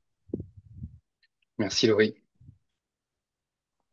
Donc là, c'est la fin de la présentation sur Suez. Alors, un petit quiz. J'espère que jusque-là, on arrive à peu près à répondre à vos attentes. Alors, selon vous, quel est le taux de recyclage de la pelle la plus performante au monde? Est-ce que c'est 80%, 90% ou 100%? Sachant que la réponse a déjà été donnée tout à l'heure, si vous avez fait attention.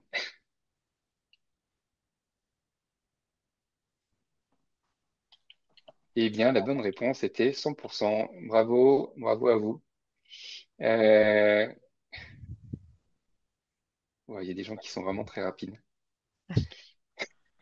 Et dernière question, c'est la dernière question Slido du soir. Selon vous, quelle est la meilleure piste pour les pales d'éoliennes en fin de vie?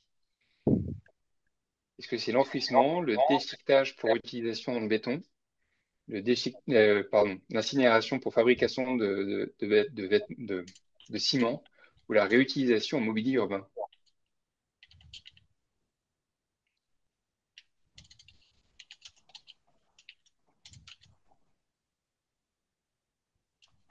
Je pense qu'on voit que la réutilisation en mobilier urbain, le déchiquetage pour utilisation dans le béton tiennent la corde.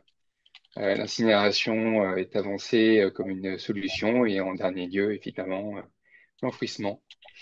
Euh, Romain Agoguet, alors, avant de passer à la suite, juste un rappel, si jamais vous souhaitez poser des questions, il y a encore temps de poser vos questions et de voter pour les questions qui vous intéressent le plus en scannant ce QR code ou en allant sur SpeakUp et je prendrai les questions d'ici à peu près 10 minutes. Romain Goguet, ah non, pardon, excusez-moi. Rachel, donc vous nous avez tout à l'heure parlé de ces, de ces projets qui arrivent à recycler 100% des éoliennes. Vous pouvez nous en parler un peu plus? Oui, bien sûr. Donc, on a plusieurs constructeurs européens qui ont fait des annonces de technologies de rupture, que ce soit dans les procédures de retraitement comme dans les procédures de matériaux utilisés.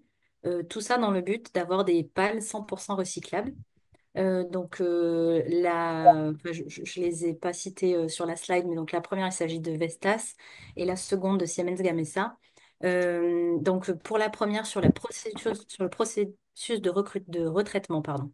Donc on a bien une solution circulaire avec cette fameuse boucle fermée dont on parlait en automobile de recyclage donc avec via des technologies chimiques qui sont des technologies qui sont déjà existantes qui demandent pas enfin c'est des processus chimiques classiques à température ambiante puisque c'est quelque chose qui est souvent posé comme question qui permet via une découverte qui a été faite dans le cadre du projet CETEX avec Olin et Stena Recycling d'avoir la capacité de recycler les pales en résine époxy, qui sont plus de 80% des pales d'éoliennes sont en résine époxy, que ce soit pour les futures pales comme pour les pales qui sont déjà en service.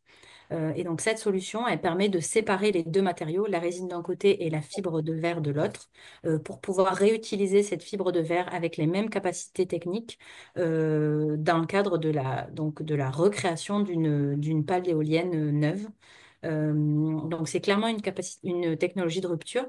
C'est une technologie qui a déjà été donc prouvée en laboratoire, qui a été testée dans le cadre de leur projet pilote et qui est maintenant en cours de procédure de pré-industrialisation. Il faut le rappeler parce qu'on nous pose souvent la question, mais en fait, pourquoi est-ce qu'il n'y a pas d'industrie du recyclage d'éoliennes en France? Euh, c'est qu'en France, pour l'instant, il n'y avait pas d'éoliennes à recycler. Laurie le disait au début de sa présentation, on a 20 parcs qui, depuis le début de l'installation des parcs éoliens, on a une vingtaine, peut-être une trentaine de parcs éoliens qui ont été recyclés. C'est rien du tout. Il y a besoin d'avoir des volumes pour pouvoir avoir une industrie derrière. Donc, l'industrie, elle est en train de se construire et elle est en train de monter. De monter à l'échelle en même temps que les volumes arrivent pour avoir un marché conséquent. La seconde technologie de rupture, donc celle de Siemens, elle va porter plutôt sur les matériaux utilisés. Donc c'est le projet Blade Recycle qui va apporter donc sur une nouvelle résine qui sera intégrée aux fibres de verre et qui a déjà commencé à être installée depuis 2021. Et ça permet donc d'avoir un recyclage de 100% des nouvelles pales, donc des pales qui seront à démanteler dans le futur. Chacune des deux industries ont fait des annonces d'avoir une production 100% recyclable à l'horizon 2040. Mais on sent il y a une volonté forte du côté des constructeurs européens de, de vraiment être moteur sur ces différentes technologies qui ont montré leurs preuves, que ce soit sur le retraitement ou sur les matériaux. Merci Rachel. Romain, vous voulez nous expliquer un peu plus quelles sont les différentes possibilités? Oui, oui, tout à fait, tout à fait. Quelque part, alors j'avais préparé toute une série de planches, hein. On va essayer d'être assez succinct quand même. L'idée pour nous étant de ne pas forcément vous assommer et commencer à 20h30. Voilà, donc c'est des planches que vous retrouverez dans un document qui s'appelle le Guide pour le recyclage et l'éco-conception des composites qu'on avait édité en 2022, où on voulait parcourir un peu les différentes solutions. Et surtout, ce qu'on voulait dans le cadre de ce document, c'est de promouvoir les innovations aussi françaises. Parce qu'effectivement, Rachel en a parlé, il y a des innovations qui viennent d'autres pays en Europe. Mais on a aussi, nous, en France, des startups qui se lancent, des startups et des structures qui se lancent d'une manière générale sur le recyclage des composites. Donc, vous voyez ici, alors vous avez cette infographie que je trouve intéressante. Aujourd'hui, en fait, le taux de recyclage, les derniers chiffres, on est à peu près sur les composites d'une manière globale, on est plutôt de l'ordre de 4%. Voilà, donc, c'est le chiffre qui est sorti du GIEC Observer 2025. Donc, un document assez récent, on est plutôt de l'ordre de 4%. Et donc, vous avez plusieurs solutions qui sont à promouvoir. Le réemploi, la réutilisation. Donc, typiquement, c'est donner une seconde vie à notre produit. Le recyclage, soit mécanique, thermique ou chimique. Et ensuite, la valorisation et le stockage. Si vous voulez bien passer. Donc, le réemploi. Alors, voilà, on vous donne un certain nombre ici, on vous donne un certain nombre d'options de réemploi. Donc, par le réemploi, on sait réutiliser une matière pour le même usage. C'est la réglementation, c'est le code de l'environnement qui nous précise, hein. Réutiliser la matière pour le même emploi ce dont elle a été, ce pourquoi elle a été prévue initialement. Donc, par exemple, une société, Lavoisier Composite, qui prend des chutes de production déclassées pour en refaire de la matière. Ou, par exemple, elle a un peu le marché de la seconde vie. On peut voir un peu sur repowering, par exemple.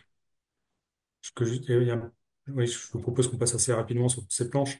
Euh, la réutilisation, on avait identifié un certain nombre d'acteurs, hein, qui se positionnaient sur du réemploi.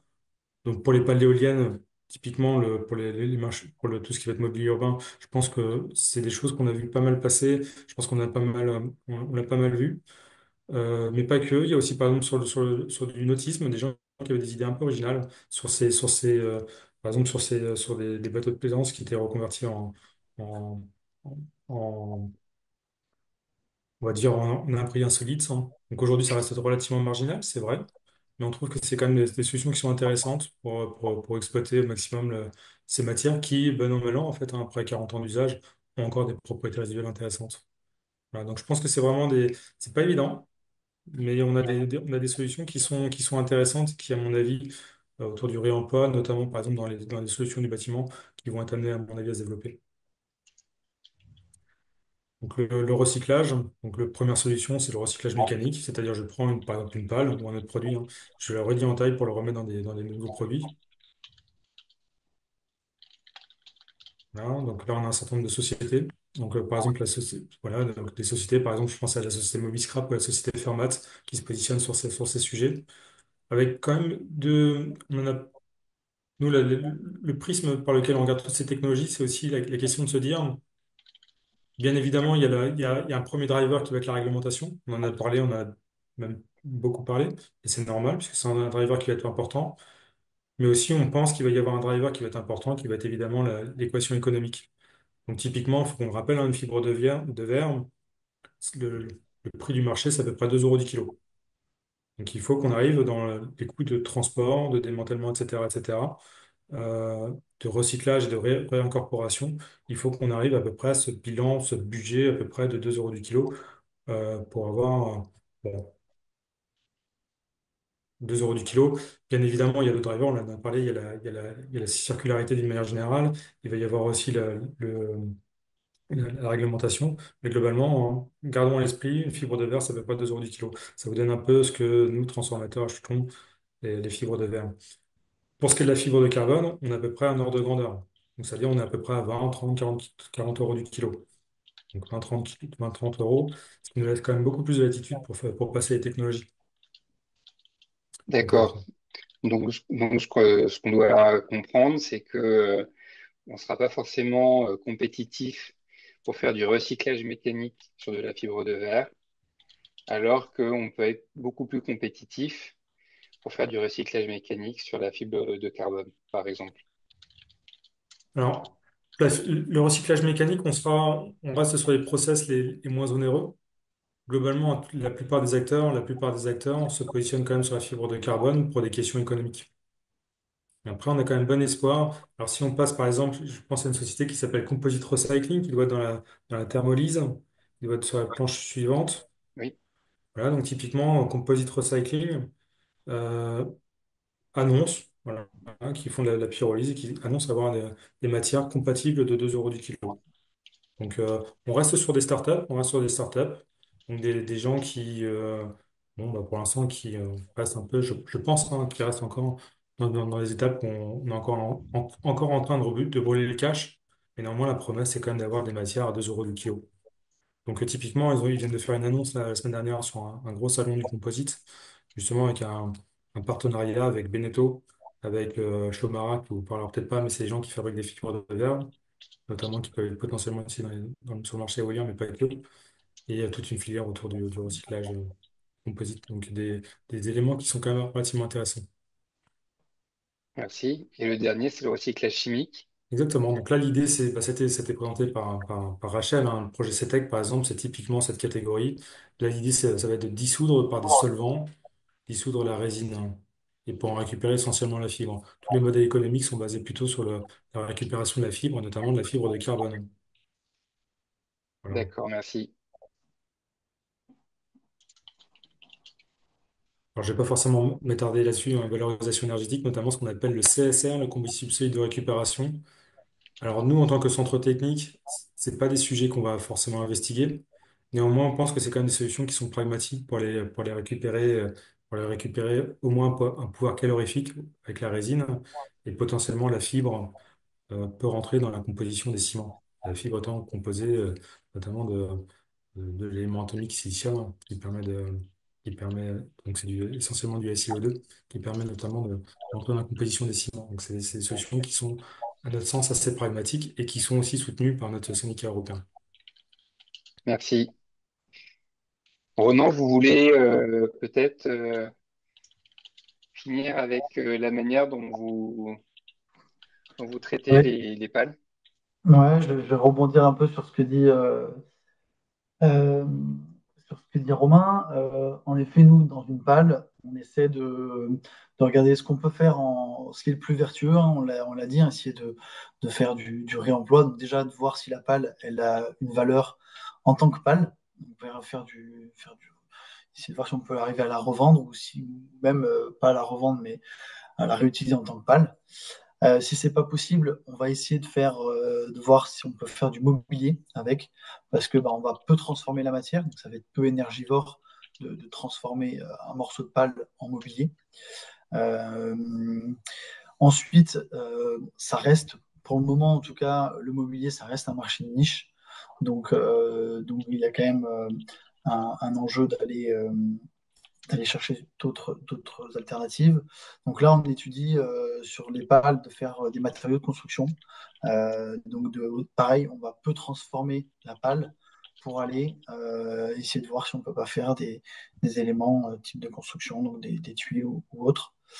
Euh, Après, on étudie donc du coup la partie recyclage. Donc, comme l'avait mentionné Romain, là, on passe sur une étape de broyage mécanique. Enfin, nous, aujourd'hui, c'est le choix qu'on a retenu pour atteindre les bonnes granulométries, euh, respecter le cahier des charges que nous demandent les gens qui souhaitent réutiliser le broyat et en faire des nouveaux produits. Donc là, pareil, on va être plutôt dans des matériaux type voirie, des passages de câbles, des passages de canalisation, etc. Ça reste encore, en termes d'acceptation de volume, il y a une barre un cap à passer, c'est l'acceptation des normes. Voilà, il y a pas mal de normes dans le secteur de la construction, etc. Et ces startups ou ces sociétés font face à ce que leurs produits soient acceptés à grande échelle. Mais voilà, c'est quelque chose où nous, on y croit. On sait que derrière, on va pouvoir, dès que ces verrous seront levés, on va pouvoir tout de suite avoir des volumes relativement intéressants. Et en attendant, on va dire l'émergence de ces trois secteurs-là, mobilier, matériaux de construction et, euh, et recyclage en nouveaux produits, la solution de la valorisation énergétique, donc ça passe par une préparation CSR, donc pareil, on va venir broyer la matière, hein, donc il y a quand même un coût énergétique pour broyer, hein, parce que c'est une matière qui est très abrasive, donc relativement complexe. Et puis ensuite envoyer en effet vers les cimenteries, où là, eux, ils ont beaucoup moins la problématique de volume, c'est-à-dire que eux, ils parlent en dizaines de milliers de tonnes par an, là où nous, sur l'éolien, on n'a pas encore ces volumes-là. Donc il y a un effet assez facile pour eux de gérer 100 tonnes, 200 tonnes, 1000 tonnes par an ou 5000 tonnes. C'est relativement simple pour eux une fois qu'on a rempli leur cahier des charges. On pourrait croire qu'ils acceptent n'importe quoi comme matière, mais non, ils ont quand même un cahier des charges très strict. Ils veulent pas de chlore, ils veulent pas. Enfin voilà, il y a quand même un cahier des charges. Donc il faut faire des analyses, démontrer que notre produit est conforme, et dans le cadre là, et une fois ces étapes validées, on peut rentrer dans leur filière. Donc voilà, on a cette volonté d'être multi-voies, je dirais, et d'essayer on pousse les voies les plus vertueuses d'un point de vue, je dirais, économique et aussi écologique, je dirais, en termes d'empreinte carbone. C'est des choses où nos clients sont sensibles et ils nous challenge là-dessus. Merci Ronan. Vous voulez le mot de la fin? Un peu sur les challenges, les opportunités qui sont Ouais, devant vous. donc du coup, je vais conclure par ça, en effet. Alors, je l'ai déjà un petit peu évoqué dans la slide précédente. On va être face à des enjeux de montée en cadence, hein. On l'a vu dans la toute première slide, où le marché de l'éolien, en tout cas sur le repowering, va grandir, va croître. Et puis Romain l'avait évoqué aussi, hein, le composite, c'est pas que l'éolien, hein. On l'a vu avec d'autres filières qui eux aussi vont être en croissance. Donc dès qu'on va être en capacité de traiter ces composites, ben, il faut pouvoir traiter la totalité. On va avoir aussi des enjeux d'arriver au sein de ces matériaux, que ce soit les composites et autres, d'aller rechercher aussi des matériaux à forte valeur ajoutée.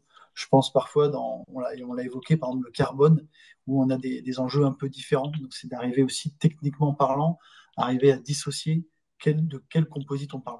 Donc ça, il y a un vrai enjeu là-dessus. Il y a un deuxième enjeu, je l'ai évoqué tout à l'heure, c'est l'impact environnemental, hein, privilégier le recyclage, le réemploi pour diminuer l'impact environnemental. On en parle, je crois, maintenant tous les jours de quel est notre impact CO2. C'est vraiment très important et je pense que ça va le devenir de plus en plus dans les années à venir. Donc voilà. Et enfin, on suit de près l'évolution de la loi, de la réglementation. Rachel l'avait évoqué aussi, l'enfouissement est interdit en France.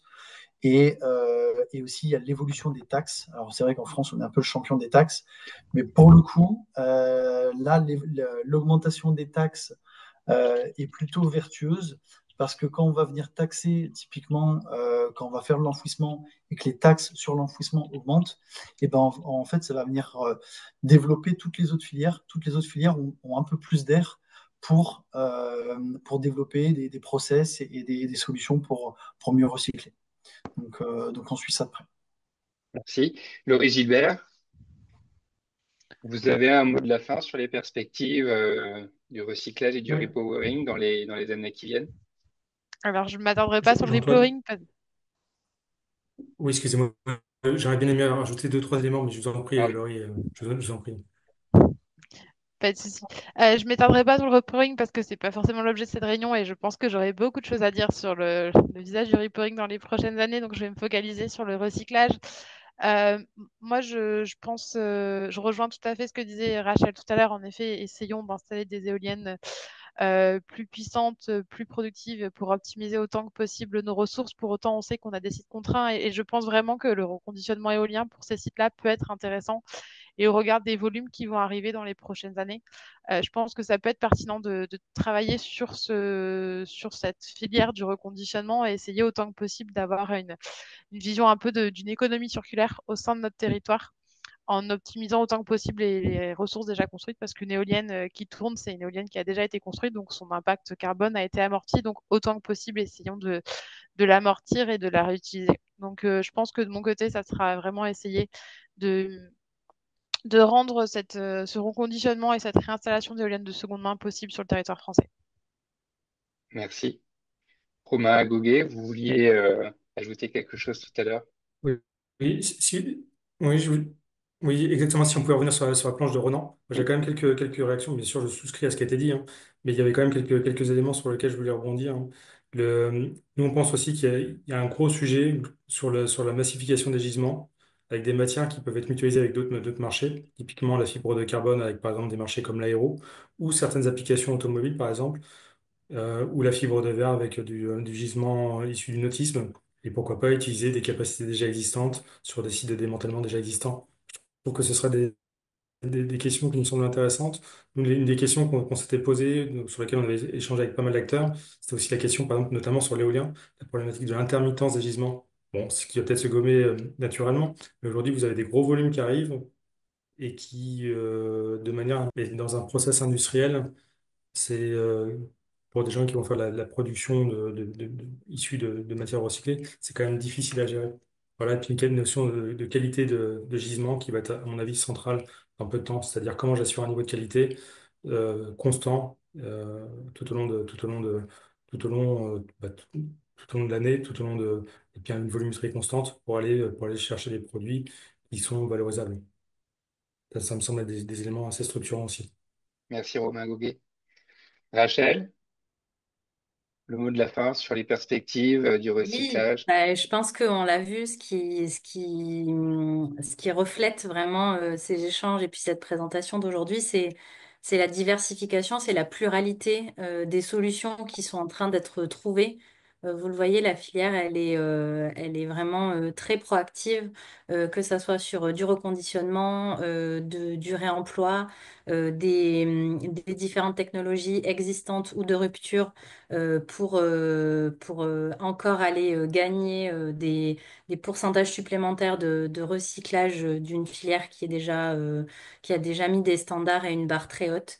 Et donc, on est ravis d'accompagner ce foisonnement. On a plein de startups, on n'en a pas parlé parce qu'on n'a pas eu le temps, mais qui font des tuiles en pales d'éoliennes, qui font des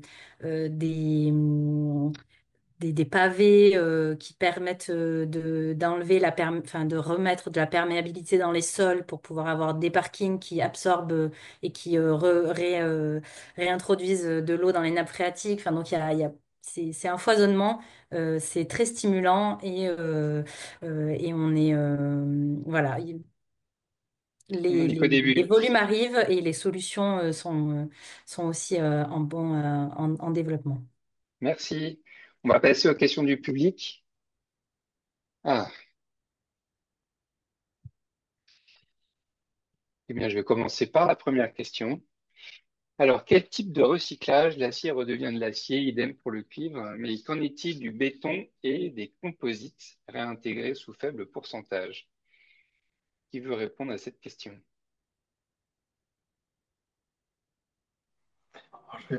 Alors, je peux apporter Merci, Ronan. des éléments de réponse.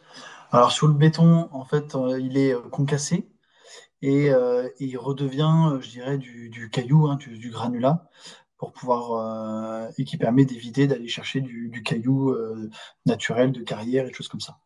Donc, le béton, c'est relativement vertueux, hein, son recyclage. Et sur les composites, ben, on l'a beaucoup évoqué, puis je l'ai évoqué, je pense, dans ma dernière slide, Mm. où on essaye toute une batterie je dirais, de recyclage et valorisation. Merci. Quels sont les défis rencontrés? Je vais passer à la deuxième question. Pardon, Laurie, Ouais. vous vouliez compléter? Oui, sur ce point-là, peut-être que je peux parler d'un cas concret, parce que souvent, ça permet d'illustrer un petit peu. Si je prends notre premier projet de renouvellement côté Q-Énergie, avec lequel on a travaillé avec Suez sur le parti recyclage, sur la partie des fondations, un tiers des fondations, donc un tiers du béton des fondations existantes, a été réutilisé dans les fondations du projet de renouvellement. Donc, comme le disait Ronan, le béton a été concassé et a été utilisé comme une base pour le béton des fondations futures. Et les deux tiers restants ont été réutilisés en termes de base qui a été du coup mélangé à du béton première utilisation, si je peux dire, dans une plateforme de triage qui était en cours de construction à proximité du site éolien. Donc en effet, ça sert de base pour la création de nouveaux bétons, soit dans les fondations du projet de renouvellement, soit pour d'autres infrastructures en construction à proximité. Merci, Laurie. Oui, et peut-être pour la partie composite, hein, le point de vigilance, c'est toujours l'équation économique. Hein. Bon, nous, on a déjà vu des projets qui sont tombés pour cette équation économique, pour les problèmes de rentabilité. Donc, il faut le faire D'accord, de manière intelligente. ça veut dire que ça coûtait plus cher de produire de, de la fibre de verre à base de fibre de verre existante plutôt que d'en produire de la nouvelle, c'est ça? Oui, ou typiquement, en fait, sans rentrer dans les détails techniques, vous avez de la fibre, donc c'est des faisceaux. Hein. Il faut que vous gardiez un peu de longueur de fibre pour avoir des performances mécaniques. Et si vous réduisez tout à l'état de poudre, vous n'avez plus vraiment de performances mécaniques résiduelles. Donc vous avez plutôt tendance à dégrader les performances pour quelque chose qui est parfois plus cher que les matières concurrentes. Bon, c'est un peu technique, D'accord, mais il faut garder la longueur de fibre Et pour garder pour avoir de la performance. pour donner d'autres idées, c'est aussi la question de l'effet de volume, des économies d'échelle. On n'avait pas, je sais que il y avait une entreprise qui avait été soutenue par l'ADEME en 2018 pour du recyclage de pales d'éoliennes. On n'avait pas de volume à mettre. Donc forcément, quand on n'a pas de carnet de commandes, bah, on n'a pas de possibilité de construire une industrie. d'accord. Merci, Rachel. Je vais passer à la deuxième question. Quels sont les défis rencontrés dans les chaînes d'approvisionnement mondiales en matériaux et composants et quel rôle les stratégies circulaires pourraient-elles jouer pour les surmonter? Alors je peux essayer d'y répondre. Donc là, on est sur des matériaux et composants. Bah, à la fois, donc, on peut s'intéresser au niveau global des gros composants d'éoliennes, et c'est là que les stratégies de reconditionnement, d'adaptation, de la possibilité d'avoir des nouvelles normes de produits reconditionnés et de pouvoir les utiliser comme une éolienne neuve vont vraiment venir jouer sur les grandes mailles pour les parcs qui auront la possibilité, la capacité d'être réemployés, enfin d'être reconditionnés. Si on va maintenant au niveau des matériaux, typiquement les matériaux comme l'acier et le cuivre ont eu une explosion depuis l'invasion de l'Ukraine.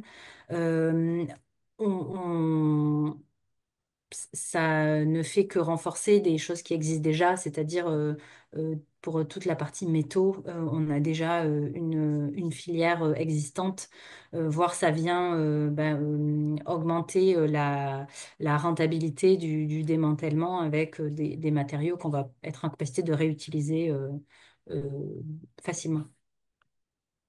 Merci, Rachel. Je vais passer à la question suivante. Je pense qu'elle s'adresse à Romain Goguet. Peut-on différencier les différents matériaux composites tels que les fibres de carbone et les résines époxy en termes de coût, performance et recyclabilité? Oui. Alors globalement, les matériaux qui sont utilisés majoritairement aujourd'hui, les résines qui sont utilisées majoritairement aujourd'hui pour l'éolien, c'est de l'époxy. De ma compréhension, les toutes premières, des matrices polyester qui avaient l'avantage d'être moins onéreuses, mais qui sont quand même largement moins performantes. En termes donc, bien évidemment, les fibres de carbone sont d'un niveau bien supérieur en termes de performance aux fibres de verre.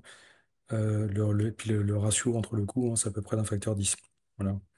Donc, et en termes de recyclabilité, je, en termes de recyclabilité, quelque part, vous allez voir, vous allez retrouver le même procédé. Ce qui semble se dessiner quand même, c'est que les fibres de carbone sont quand même plus tolérantes aussi au procédé de recyclage. J'aimerais quand même rappeler, hein, j'aimerais quand même rappeler, c'est quand même des projets qui sont quand même relativement jeunes. Hein. Il y a à peu près, c'est des enfin, les technologies sont existantes depuis peut-être 15 ans, 20 ans, ou peut-être même avant encore.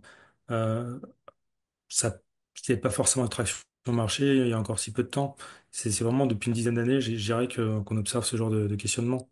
Donc toutes les startups qu'on voit arriver sont plutôt des entreprises relativement jeunes qui sont arrivées entre-temps. Donc, Rachel prenait l'exemple d'Aveval. Moi, je pense vraiment que c'est des gens qui ont eu raison trop tôt. En 2016, 2018, c'est des gens qui ont eu raison trop tôt, je pense. Et peut-être que Mm. probablement aujourd'hui, les mêmes sociétés seraient arrivées avec le même projet, auraient eu, je dis pas qu'ils auraient eu un succès, mais qu'ils auraient plus de chances de succès. Je Voilà. partage cette analyse. Merci. Vous voulez nous en dire un peu plus sur cette startup? Quel était son produit, son positionnement, son offre? En fait,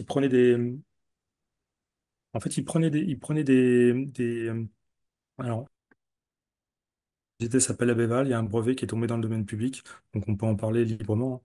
Donc globalement, ils prenaient des déchets des déchets. À l'époque, c'était pas de l'éolien, hein. Ils prenaient des déchets composites, fibres de verre, donc qui sont à peu près représentatifs de ce qu'on a dans l'éolien.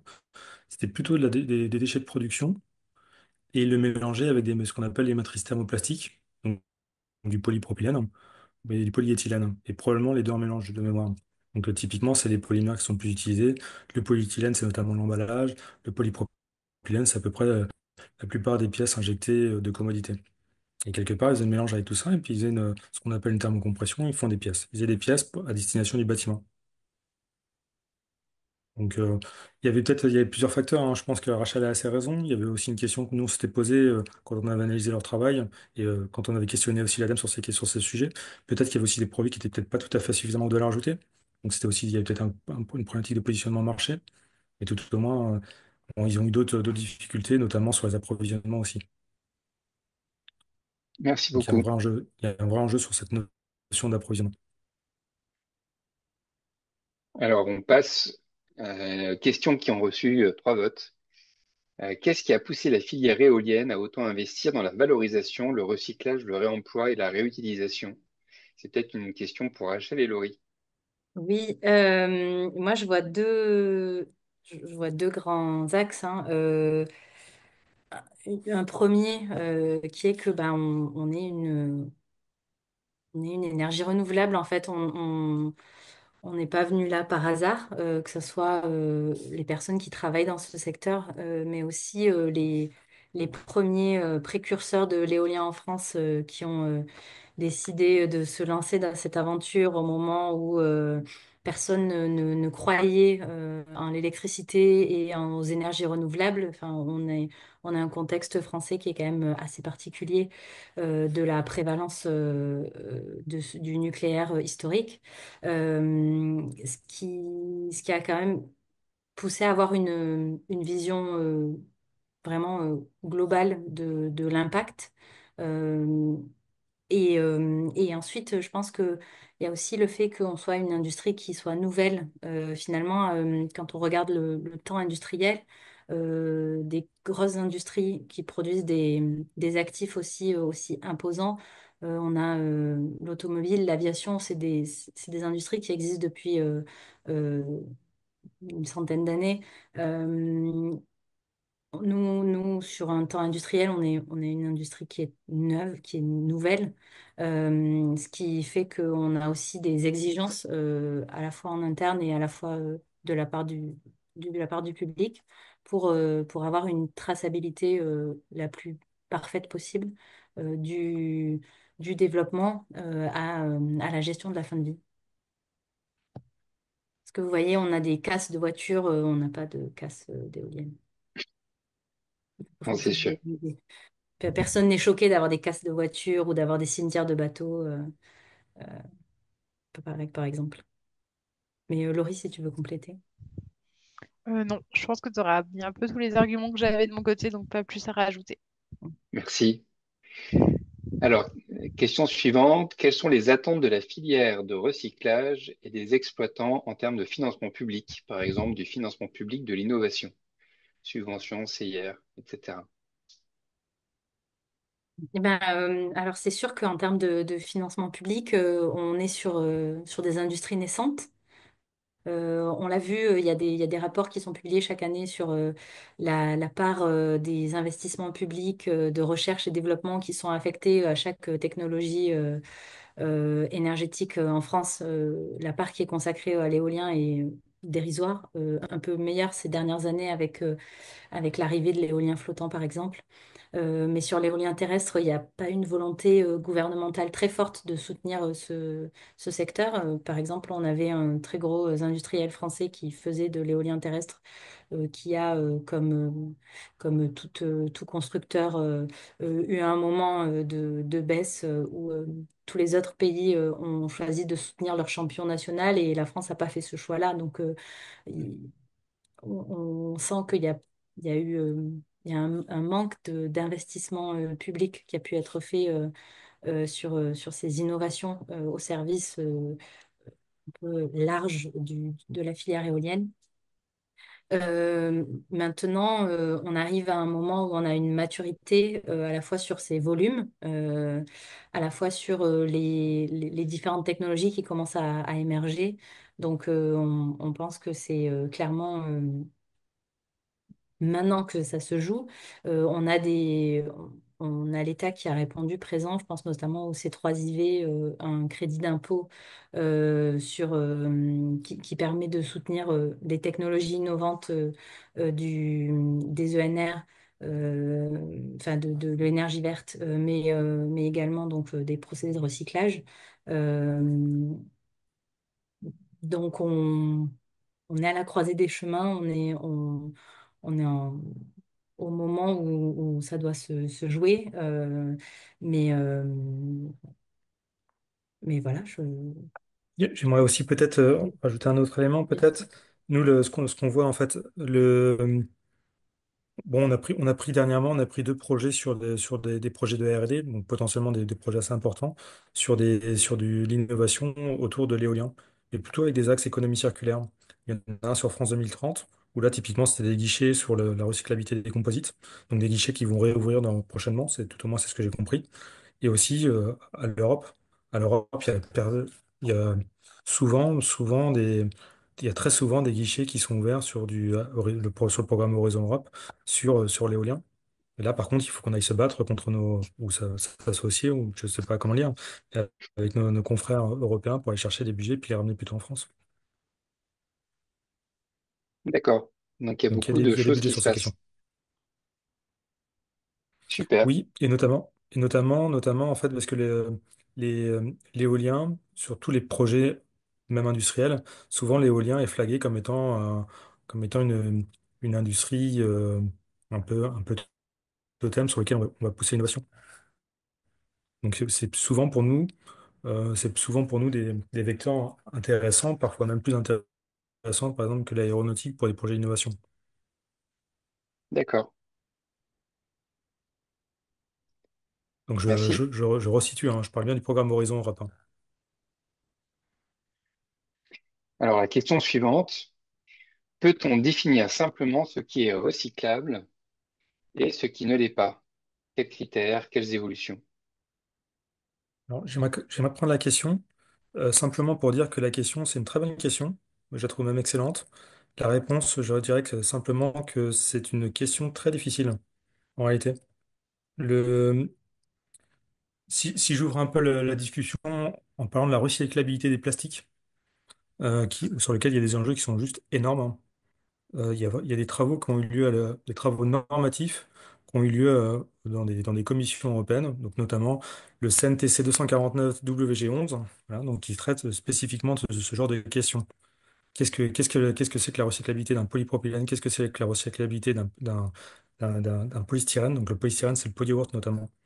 Donc toutes ces questions-là, donc ces travaux qui ont duré plusieurs années pour arriver à un document de consensus pour définir ce qu'était la recyclabilité d'un pot de yaourt.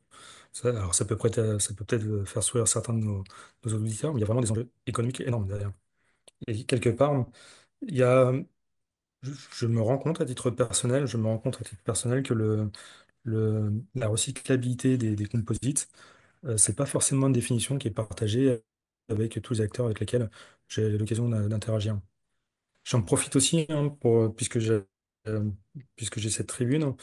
On organise justement un webinaire avec l'AFNOR sur cette question, sur la recyclabilité des composites, avec l'idée de définir ce qu'est la recyclabilité des composites. Pour vous expliquer à quel point c'est une question qui paraît simple, mais quand on va commencer à rentrer dans du réglementaire, si on n'a pas une définition qui est vraiment précise, ça va être toujours, ça va être compliqué. Très bien.